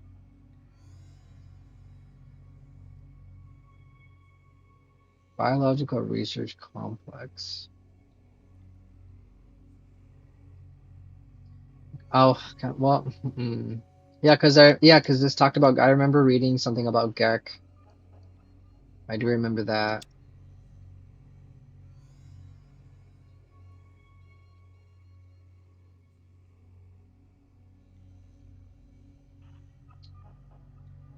I'm like 60% sure, maybe. I mean, I guess we could just read it really quick. To satisfy the growing research potential of Vault-Tec, in 2047, we began the construction of a sixth-floor complex in New Mexico, and its construction was finished 4 years later. All current research and development in biology and other related fields was moved here, but we also started a new project for which we did not have a capacity for. The project with the highest priority was creating an effective treatment for radiation exposure and mutation as another possible stage in rebuilding civilization after a possible nuclear war. Thus began the most demanding project in the history of the company, surpassing in complexity even the successful Gek project. There is no doubt that it will take many years and it will require much effort before the project reaches the planned result. A department for manufacturing basic vault equipment such as jumpsuits and Pip-Boys was also built into the complex, as its convenient geographical location permits the easy distribution of goods to vaults in the west and south of the USA. 3 years of smooth operation have shown that the facility has enough free space and capacity. Part of the capacity was freed up by finishing some of the smaller projects. This made it possible to begin developing weapons in close cooperation with the U.S. Army. Considering the nature of the local research, it mostly concerned biological and chemical weapons. The complex is completely self-sufficient, just like a vault. In an extreme case of a nuclear attack, it can be closed in some way. The unique underground structure ensures it can withstand even a direct hit from a tactical nuclear missile. The main power source is a massive nuclear reactor near the bottom of the complex on the sixth floor. This cutting-edge reactor guarantees smooth operation for several decades. Besides modern technology and lab equipment, the employees can make use of spacious cafeteria with a wide selection of food, as well as luxurious resting rooms and the infirmary.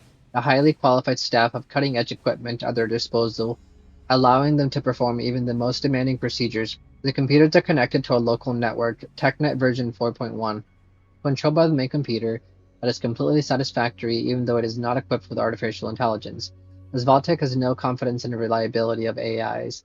The latest version of the software ensures a quick and seamless communication. Advanced safety protocols prevent all sorts of attacks and allow the system to raise the alarm and immediately locate unauthorized actions made by users. All terminals are equipped with modern built-in microwave connector, which allows them to wirelessly communicate with Pip-Boys, even with the oldest version, 2000. Security is provided by Vault-Tec personnel as well as U.S. Army soldiers, complemented by modern security robots equipped with deadly weapons. The robots are connected with the security components of TechNet, meaning authorized personnel are able to set detailed defensive parameters. The robots are also completely self-sufficient and, on a fully charged battery, will continue to operate for up to 10 days. Warning: at 1342, the main computer received a verified signal with the command to immediately close the complex as per Security Protocol 16. The main entrance was immediately sealed. Nerve gas 8X8 was released. There were no signs of life detected. The last particles of X8 dispersed. The sealing of the complex has been successful. Okay, so it's talking about this facility here, I believe.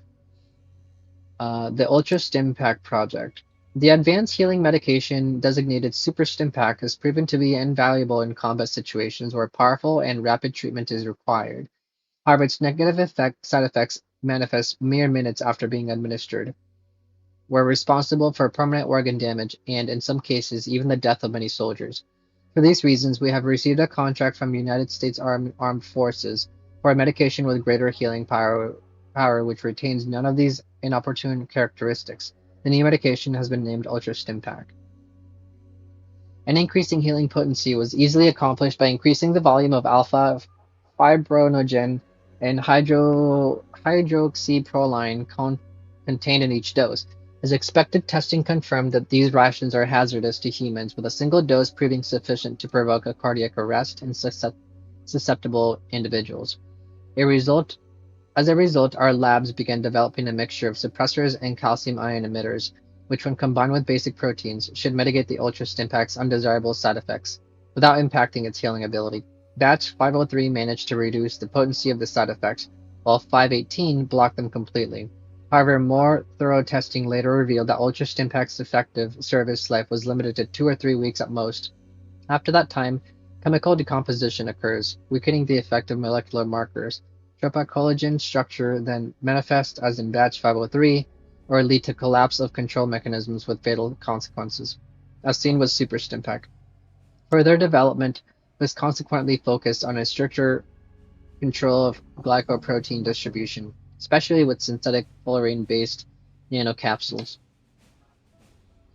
Research in this area has progressed our understanding of macromolecules considerably. When the lab produced batch 912, it felt more like a byproduct than an end goal. The results of our research will change the future of pharmacology. Batch 912 resembles a perfect subcellular clockwork mechanism that can quickly heal even severe injuries, yet possesses none of the negative side effects of our previous efforts. The overall lifetime of the macronucleus used estimate to be 120 years, which should provide more than sufficient. At present, we have already begun mass production Ultra Stimpaks. We should be able to supply all elite and special units of the U.S. Armed Forces during the year 2077, and all other military branches within the next 2 to 3 years. We estimate that Ultra Stimpaks shall completely replace Super Stimpaks within the military during the next 4 years. Well, that's cool. I like that. That's interesting. I'm going to read Andrew's last because he's the savior. I think I read one of these. I've read the recon mission for sure. That's the one we got from Aaron. I'm not sure about this one. Okay, we're almost there. What time is it? Okay, I still got half an hour to have to go eat lunch. Well, let's just go with this. The Empire's Greatest Tales. Advisor Belgian Harden. This is Lystra's dad. written on the occasion of the Emperor Mizrael's 60th birthday. The history of the empire and its dwellers contain many great stories that should never be forgotten. Each affected the development of the monarchy, each bears an important message. The three of these stories stand up because the impact on the empire was immeasurable. In fact, the existence of the empire would not be possible without them. That's why each of us must take these three tales to heart, so that their memory may be preserved forever. The schism at the beginning of the life in Vault 16, when living on the surface became impossible, the ancestors of today's imperial dwellers descended into Vault numbered 16. That way they saved themselves from a radioactive fallout and were given the opportunity to repopulate the Earth again in the future. However, that hope could have been lost because of a great dispute that erupted in the shelter. Because of a gross administrative error, no one but two overseers were charged with the leadership of the Vault. Elizabeth Stilson and Abraham Harding, a woman and a man both appointed to the same office, each of them supported by their subordinates and a large part of ordinary people, neither willing to stand down. Conflict seemed inevitable, but the overseers were wise rulers and came up with a way to prevent unnecessary bloodshed. They decided to appease the entire vault by marrying each other. That way they could both manage the vault. Both camps resisted their solution for a while, but in the end they recognized its wisdom. During their wedding, they signed on an agreement, and peace, welcomed with enthusiasm by everyone, had taken a hold in the vault. That's how the united Harding-Stilson family came to rule, consisting of both first overseers and their closest relatives. Together, they looked after the welfare of the community, and the burden of rule was subsequently passed on to their descendants. This basic system has lasted to the present day. Oh, that's cool. I didn't realize that they married. I wonder if they actually liked each other, or if it was just purely for the political sense, I guess. The establishment of the empire. After 6 decades spent in the vault, the land became habitable again, and Theodore, the overseer at the time and the grandson of the first overseers, decided it was time to resettle it. A difficult period of rebuilding began, as the dwellers had to transform the ruins of the old metropolis of Albuquerque into their own new home.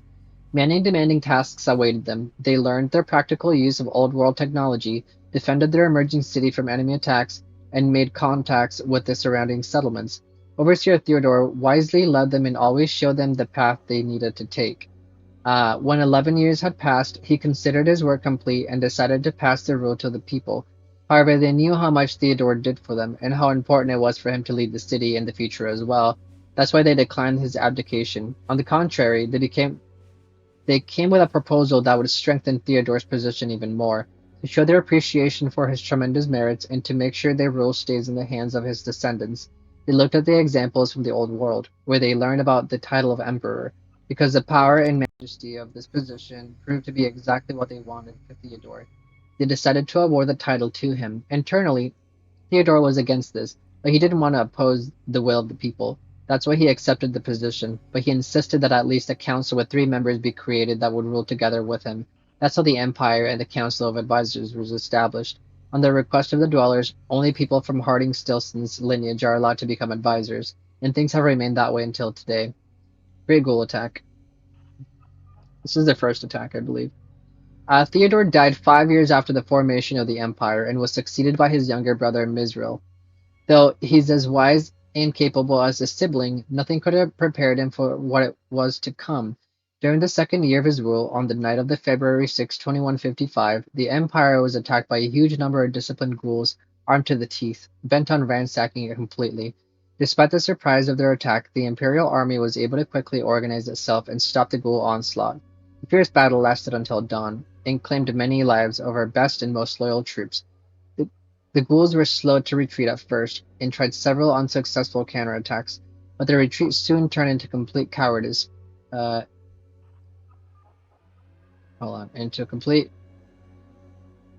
their retreat soon turned into cowardly escape, and their army fell apart completely.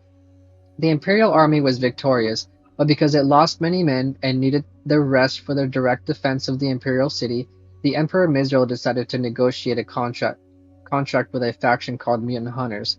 He gave them the means to build their base in the vicinity of the Empire in return for a promise that would dispose of a ghoul threat. Originally, they asked for much more in return for their services, from weapons to the most advanced technologies of the city. But Mizrael's deft negotiation prevented that. Sadly, the hunters were not too zealous in their task. During the second ghoul attack 7 years ago, They weren't even able to keep their outer defense positions and let the enemy penetrate the gates of the Empire itself. Thankfully, our soldiers demonstrated much greater decisiveness and, at the cost of further casualties, managed to stop the Ghoul army again.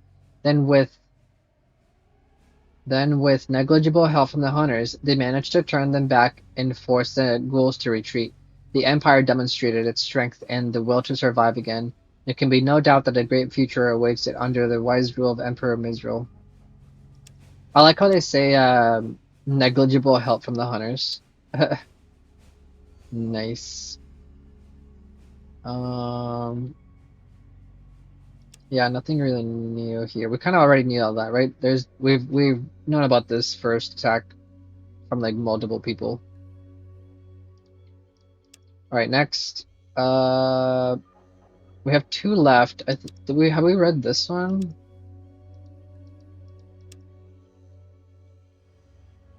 No, because I don't think we read the Progema thing, did we? My last day in command of the Progema facility, today we completed the closure of its base. From tomorrow, there won't be a soul left. I hope I don't forget to pack anything. The last few days have been turbulent. Everyone is nervous, working hastily to complete their tasks to the ludicrous deadlines being set for us. The fact that our orders came from the president himself did nothing to help people stay calm. Either I tried finding out more about the reasons for suddenly suspending all activity here, but to no avail. The only thing I do know is we aren't the only ones ordered to terminate their activity like this, with no questions asked. I don't like it. When the army interferes like this, there's always something big cooking. When they moved that large continent of military hardware to Alaska back in '66, the next thing we knew we were at war with China within a week. I don't even want to think about what will happen this time.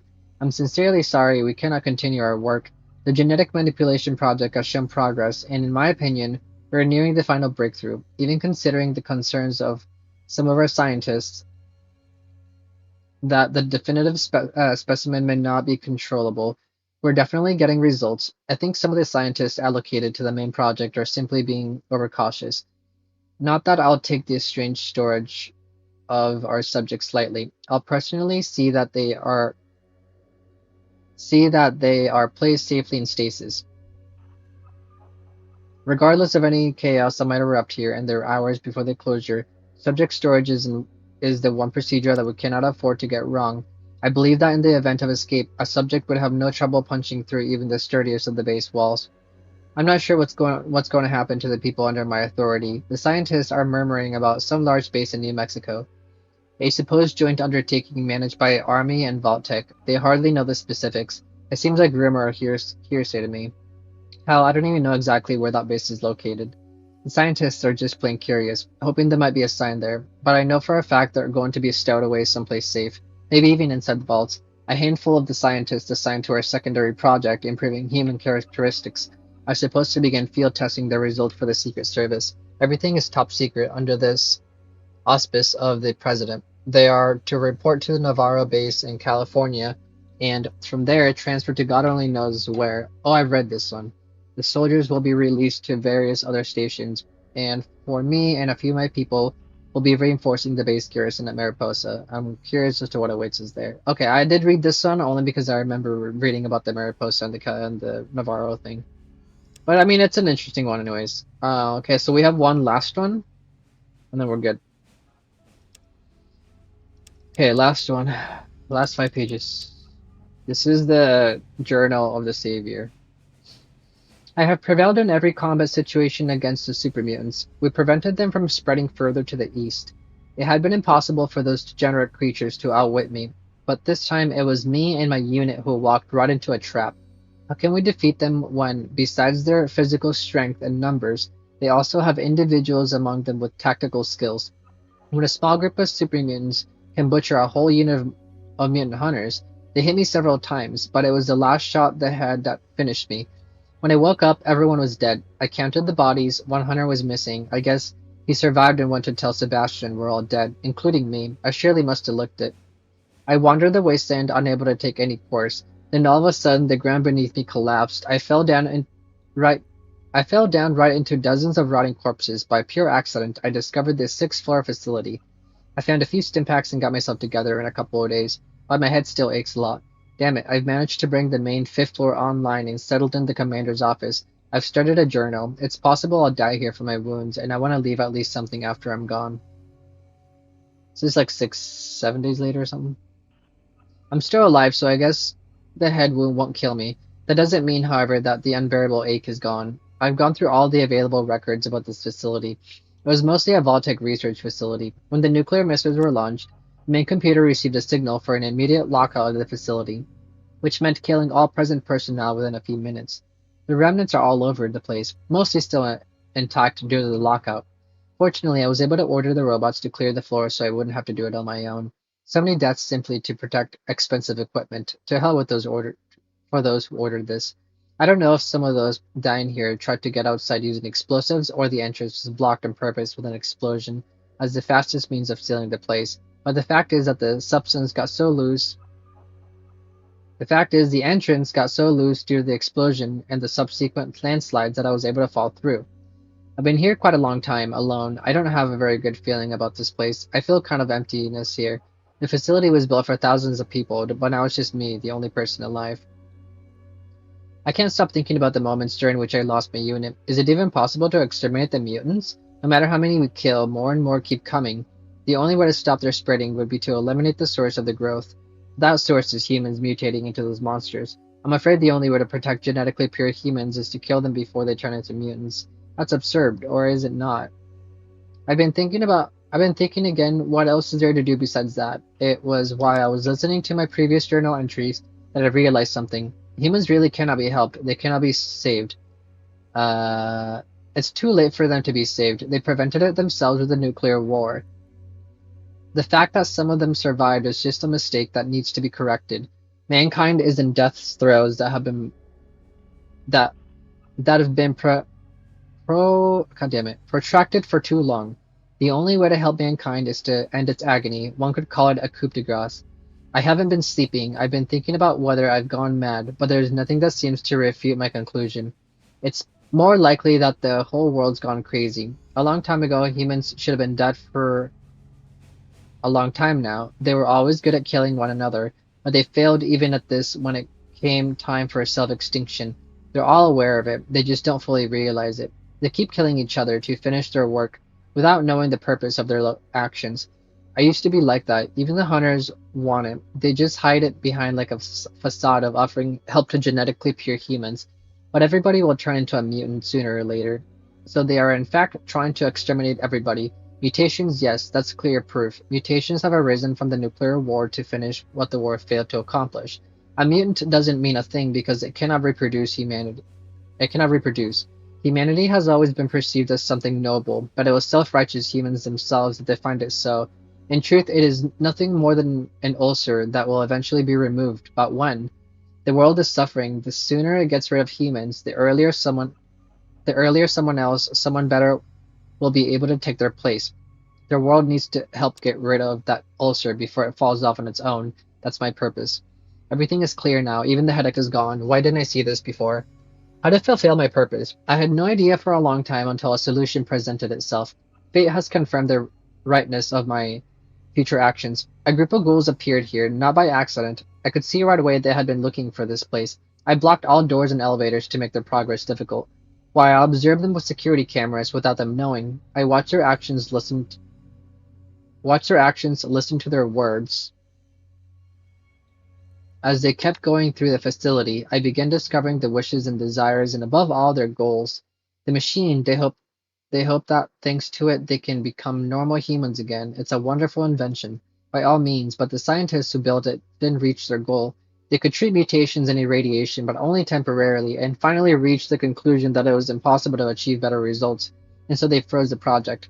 I have come to realize the ghouls will become a weapon with which I will eliminate all the remains of mankind.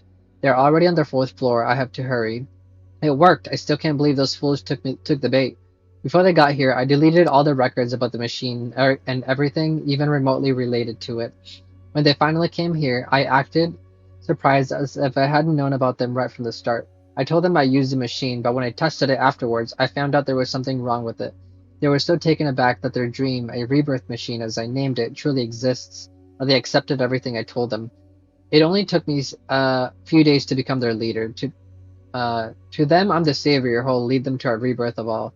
It's strange that these creatures, who will be the instrument of my mission, must know absolutely nothing of its nature in order to reach its final goal. They are so determined to become normal humans once again that nothing will stop them until they accomplish it. Well, that's impossible, so they'll keep going at it until the very end.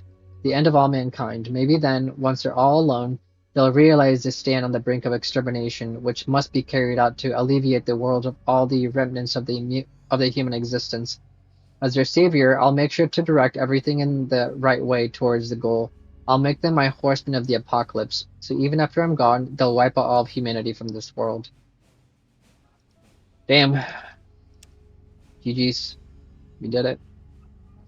We read them all. We got all the data read. Let me see, because that was a lot of reading. Okay, so I mean, we kind of already knew what the story was with the savior, right?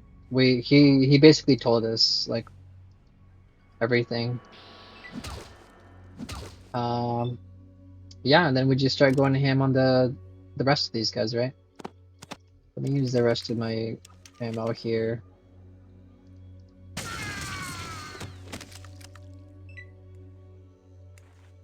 Yep, and here comes everyone. Holy fuck. Oh, I forgot about the robots. Fuck. Can I just get on the robots right now? Hmm.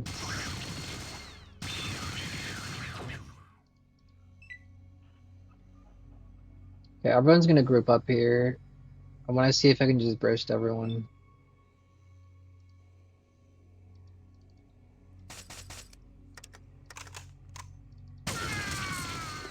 Nice.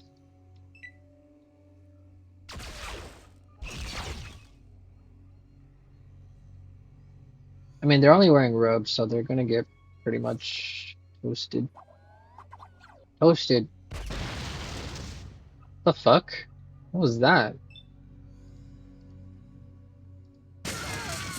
Oh my god, did I just kill everyone? Oh, two. Oh, there we go. Now it's four. Huge. God damn it, Mutt. Don't. Where's Mutt? He's right here. Let's get this guy here. Let's get this guy here.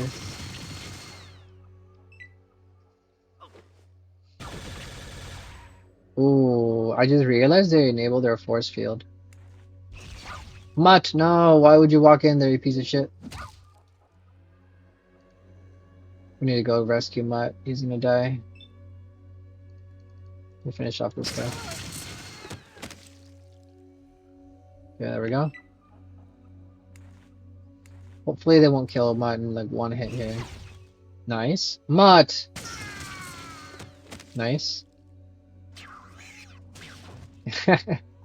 He just walks through the force field. Yeah, they're going for Mutt.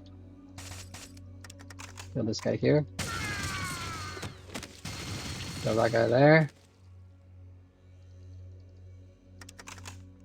And then we'll move a little bit here.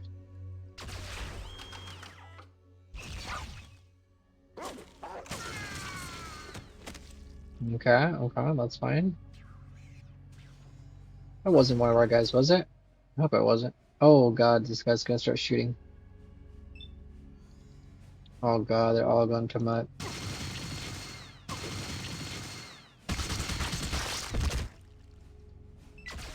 Mutt, don't die.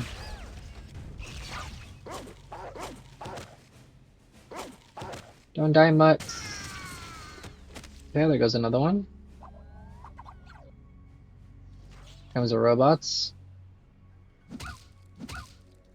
We gotta try to see if we can save Mutt.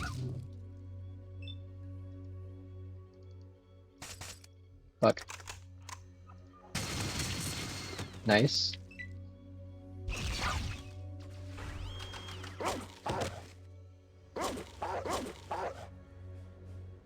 Comes a Robo Brain. Why are Carrie and Lystra just chilling there? What is going on with them?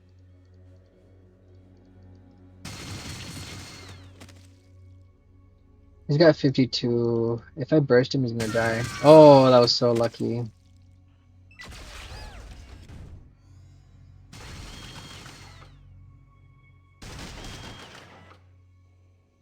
Dude, why is Lestran Carey just chilling? What is happening? God damn it. I have to go all the way over there anyways.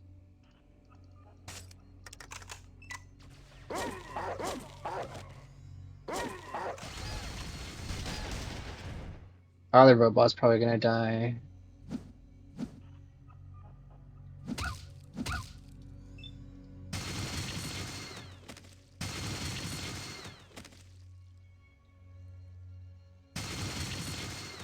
Okay, there we go.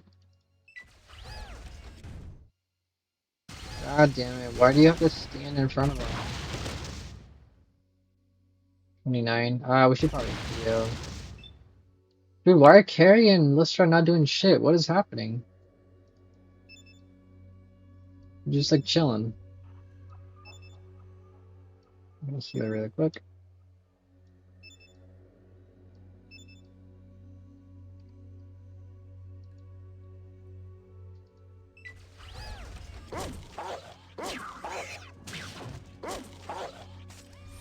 Go, Mutt, go. Bonk. Bonk.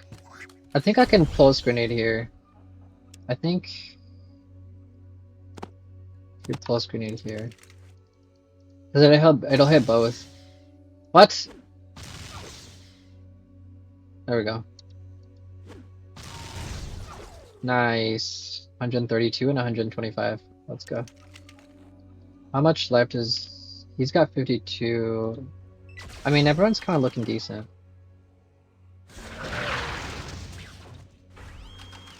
Oh, he just attacked himself. Amazing. Should we have maybe we should have like... We should have reprogrammed the robots. Well, I just didn't know if we reprogrammed the robots, if they automatically started attacking right away or not.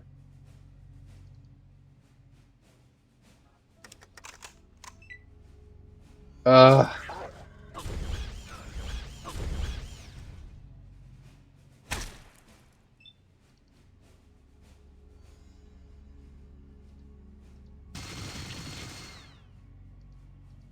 I can't get this guy.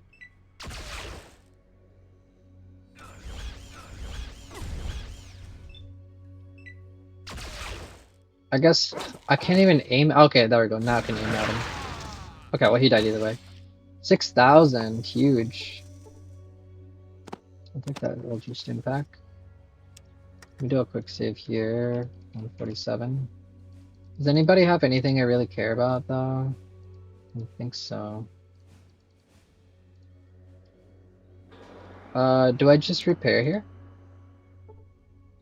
Yeah. Active security robots. Set all personnel as enemy targets. Switch friendly and enemy targets according to the standard setup. Set up all personnel as enemy targets. Set friendly and enemy targets according to standard setup. Alteration targets complete.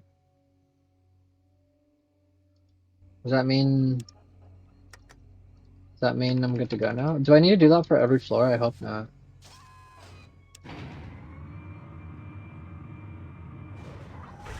Oh god, oh god, oh god.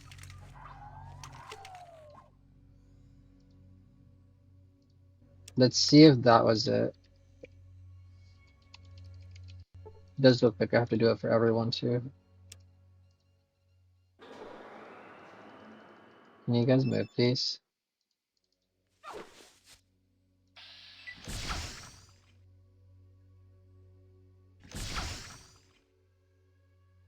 God damn, that was a lot of damage.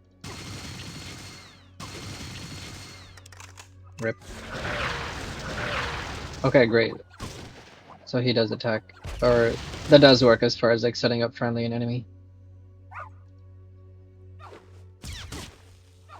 He had a lot of health, Jesus Christ.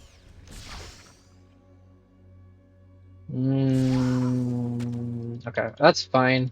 We should have saved anyways. I don't know why I didn't save.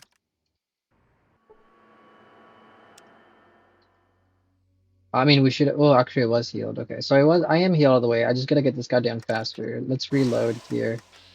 Oh, we are out of ammo. Holy shit. Well, we're out of this specific ammo. Oh, why did he move there? Where's the other ammo? Put that ammo here. Save again. Oh my god. Please move.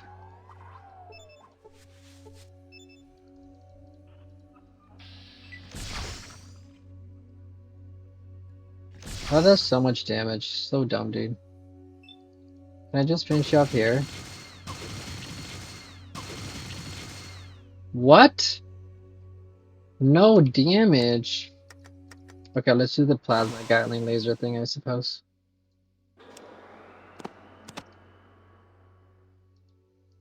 Oh my god, this is painful.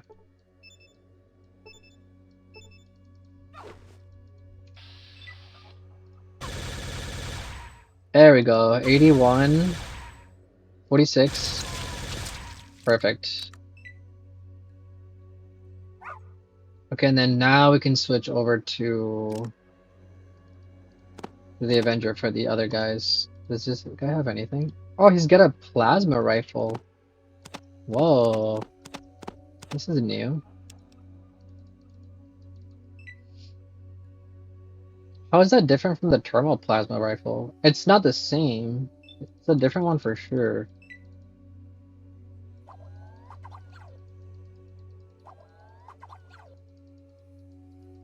Gotta walk very slowly over to the ghouls.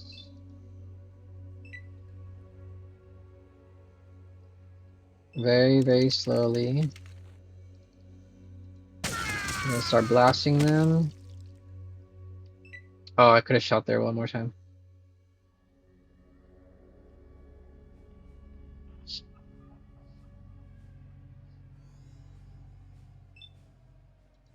I'm gonna blast these guys. Blast that guy. Keep walking.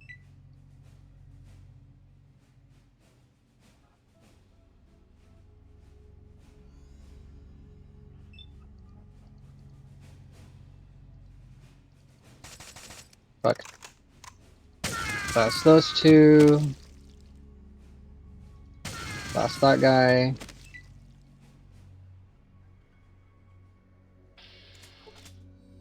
Kill these guys over here.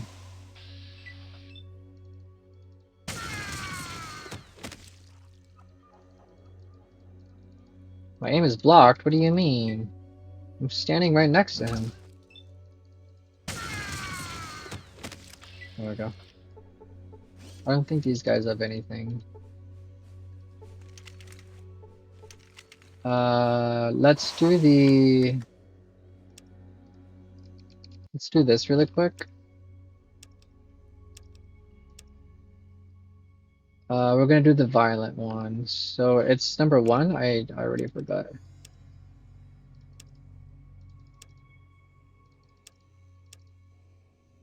But yeah, violent is number 1.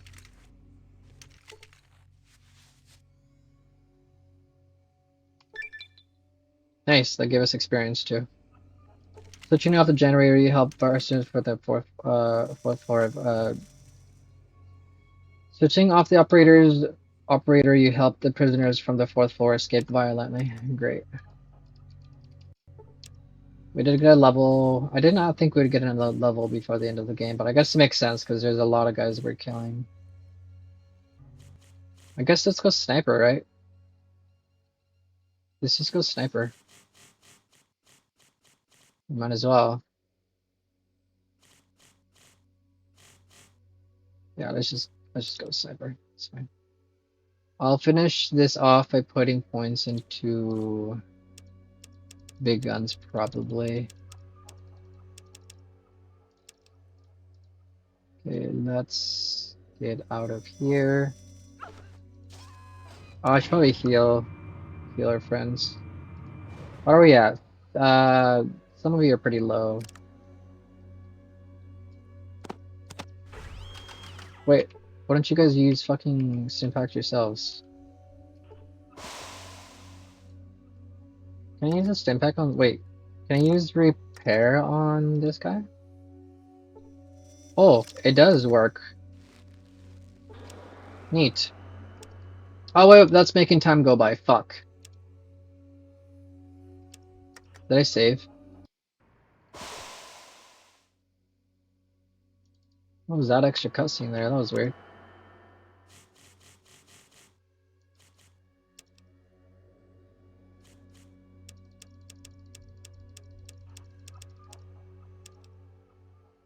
I already got this, right? Yeah. Oh yeah, let's read this. Winchester Company developed the plasma rifle as their successor for the P-94. For its specific shape, it's often themed the Shark. This particular piece has been stripped of some of this chassis, but it's still functional. Is this just an upgraded version of this? No, this is a P-94 plasma rifle. Are these 35 to 70? Do they use just... Oh my god! This one only uses 2 shots. What the fuck? This one's better. Even the turbo plasma rifle. Crazy. Okay, we'll keep that there. Let's save here. Let's use this one. We'll get a ton of shots off this one. It's too bad we get it so late in the game. Unfortunate. Oh, right. You guys heal. Heal. Heal, please. Let me heal Mutt so we can keep him alive for the end of the game. Where's Mutt? There he is. Yeah, he's at 50.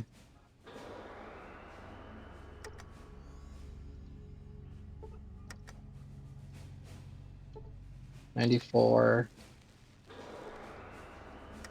Dude, I thought they each had like 20 stim packs. What happened? Why are they not using their stim packs?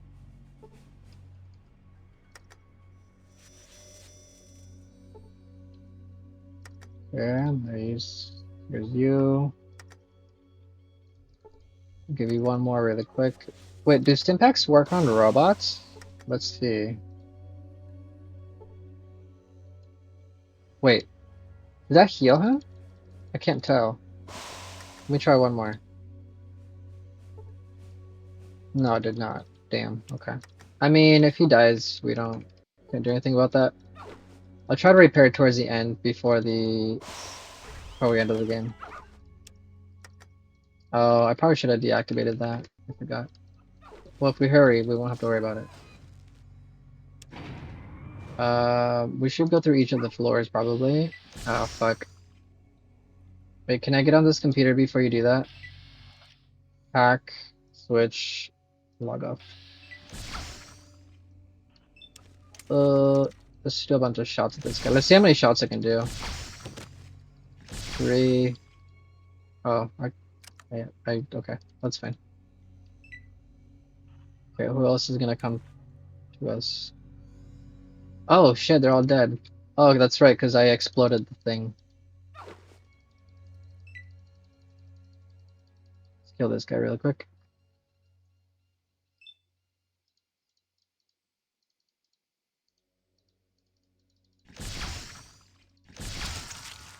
There you go. Do you have anything? I'll take that and these. Okay, but everyone I think should still be alive though. Okay, we can hack here. Great. Ooh, let's go get the Gauss rifle. Let me deactivate this really quick for a moment.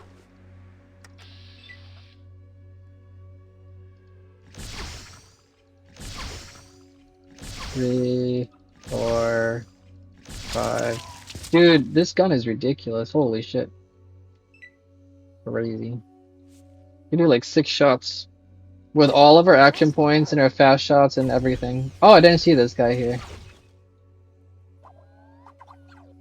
We should probably go help take care of him. Fuck. You cannot do that in combat. Aim is blocked. We gotta help take care of this guy. There you go. He's dead. Mutt, god damn it. Robot, god damn it. After this one, I have to go eat, I have to go eat lunch. I'll probably just do like a really quick session at the end of the day later today and finish the game. Because all we have left to do is just kill everyone and then go explode the base, and that's basically it.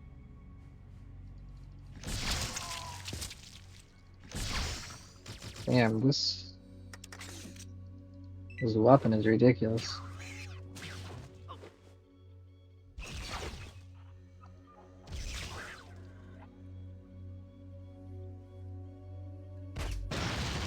That grenade.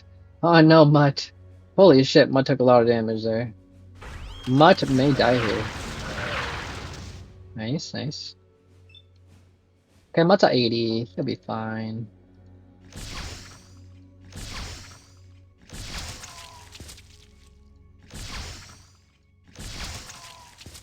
Love it. Boom, easy. Too bad we couldn't figure out how to get the robot to upgrade stuff, but we had already upgraded everything, so it doesn't really matter.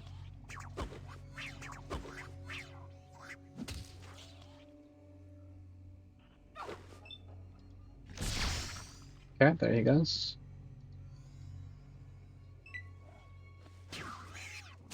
Super Sledge. Mutt, don't do it. Don't do it, Mutt.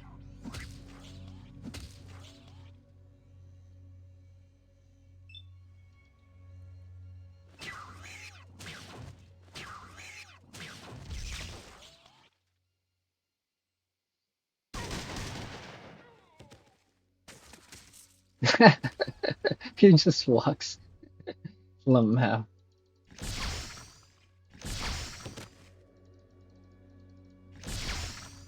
Okay, huge.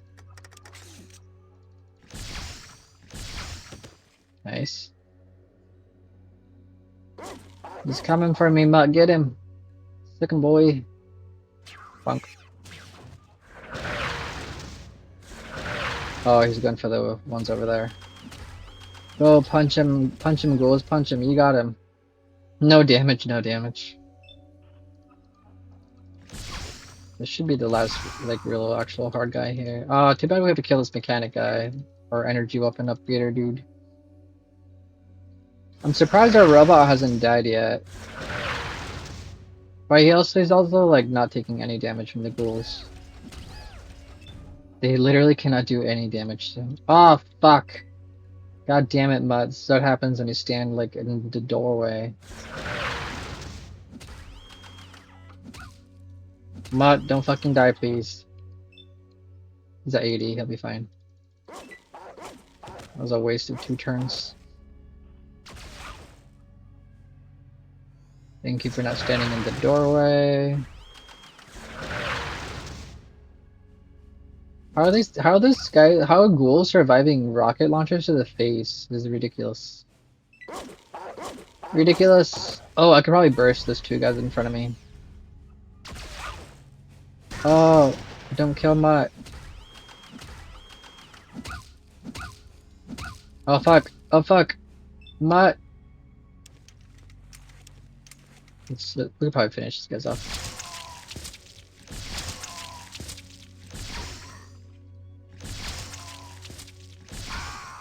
Nice-oo, nice-oo. Let's finish this robot.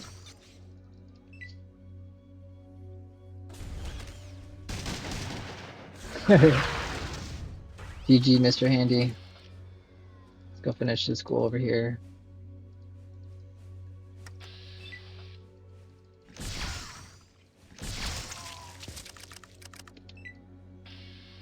Alright, great.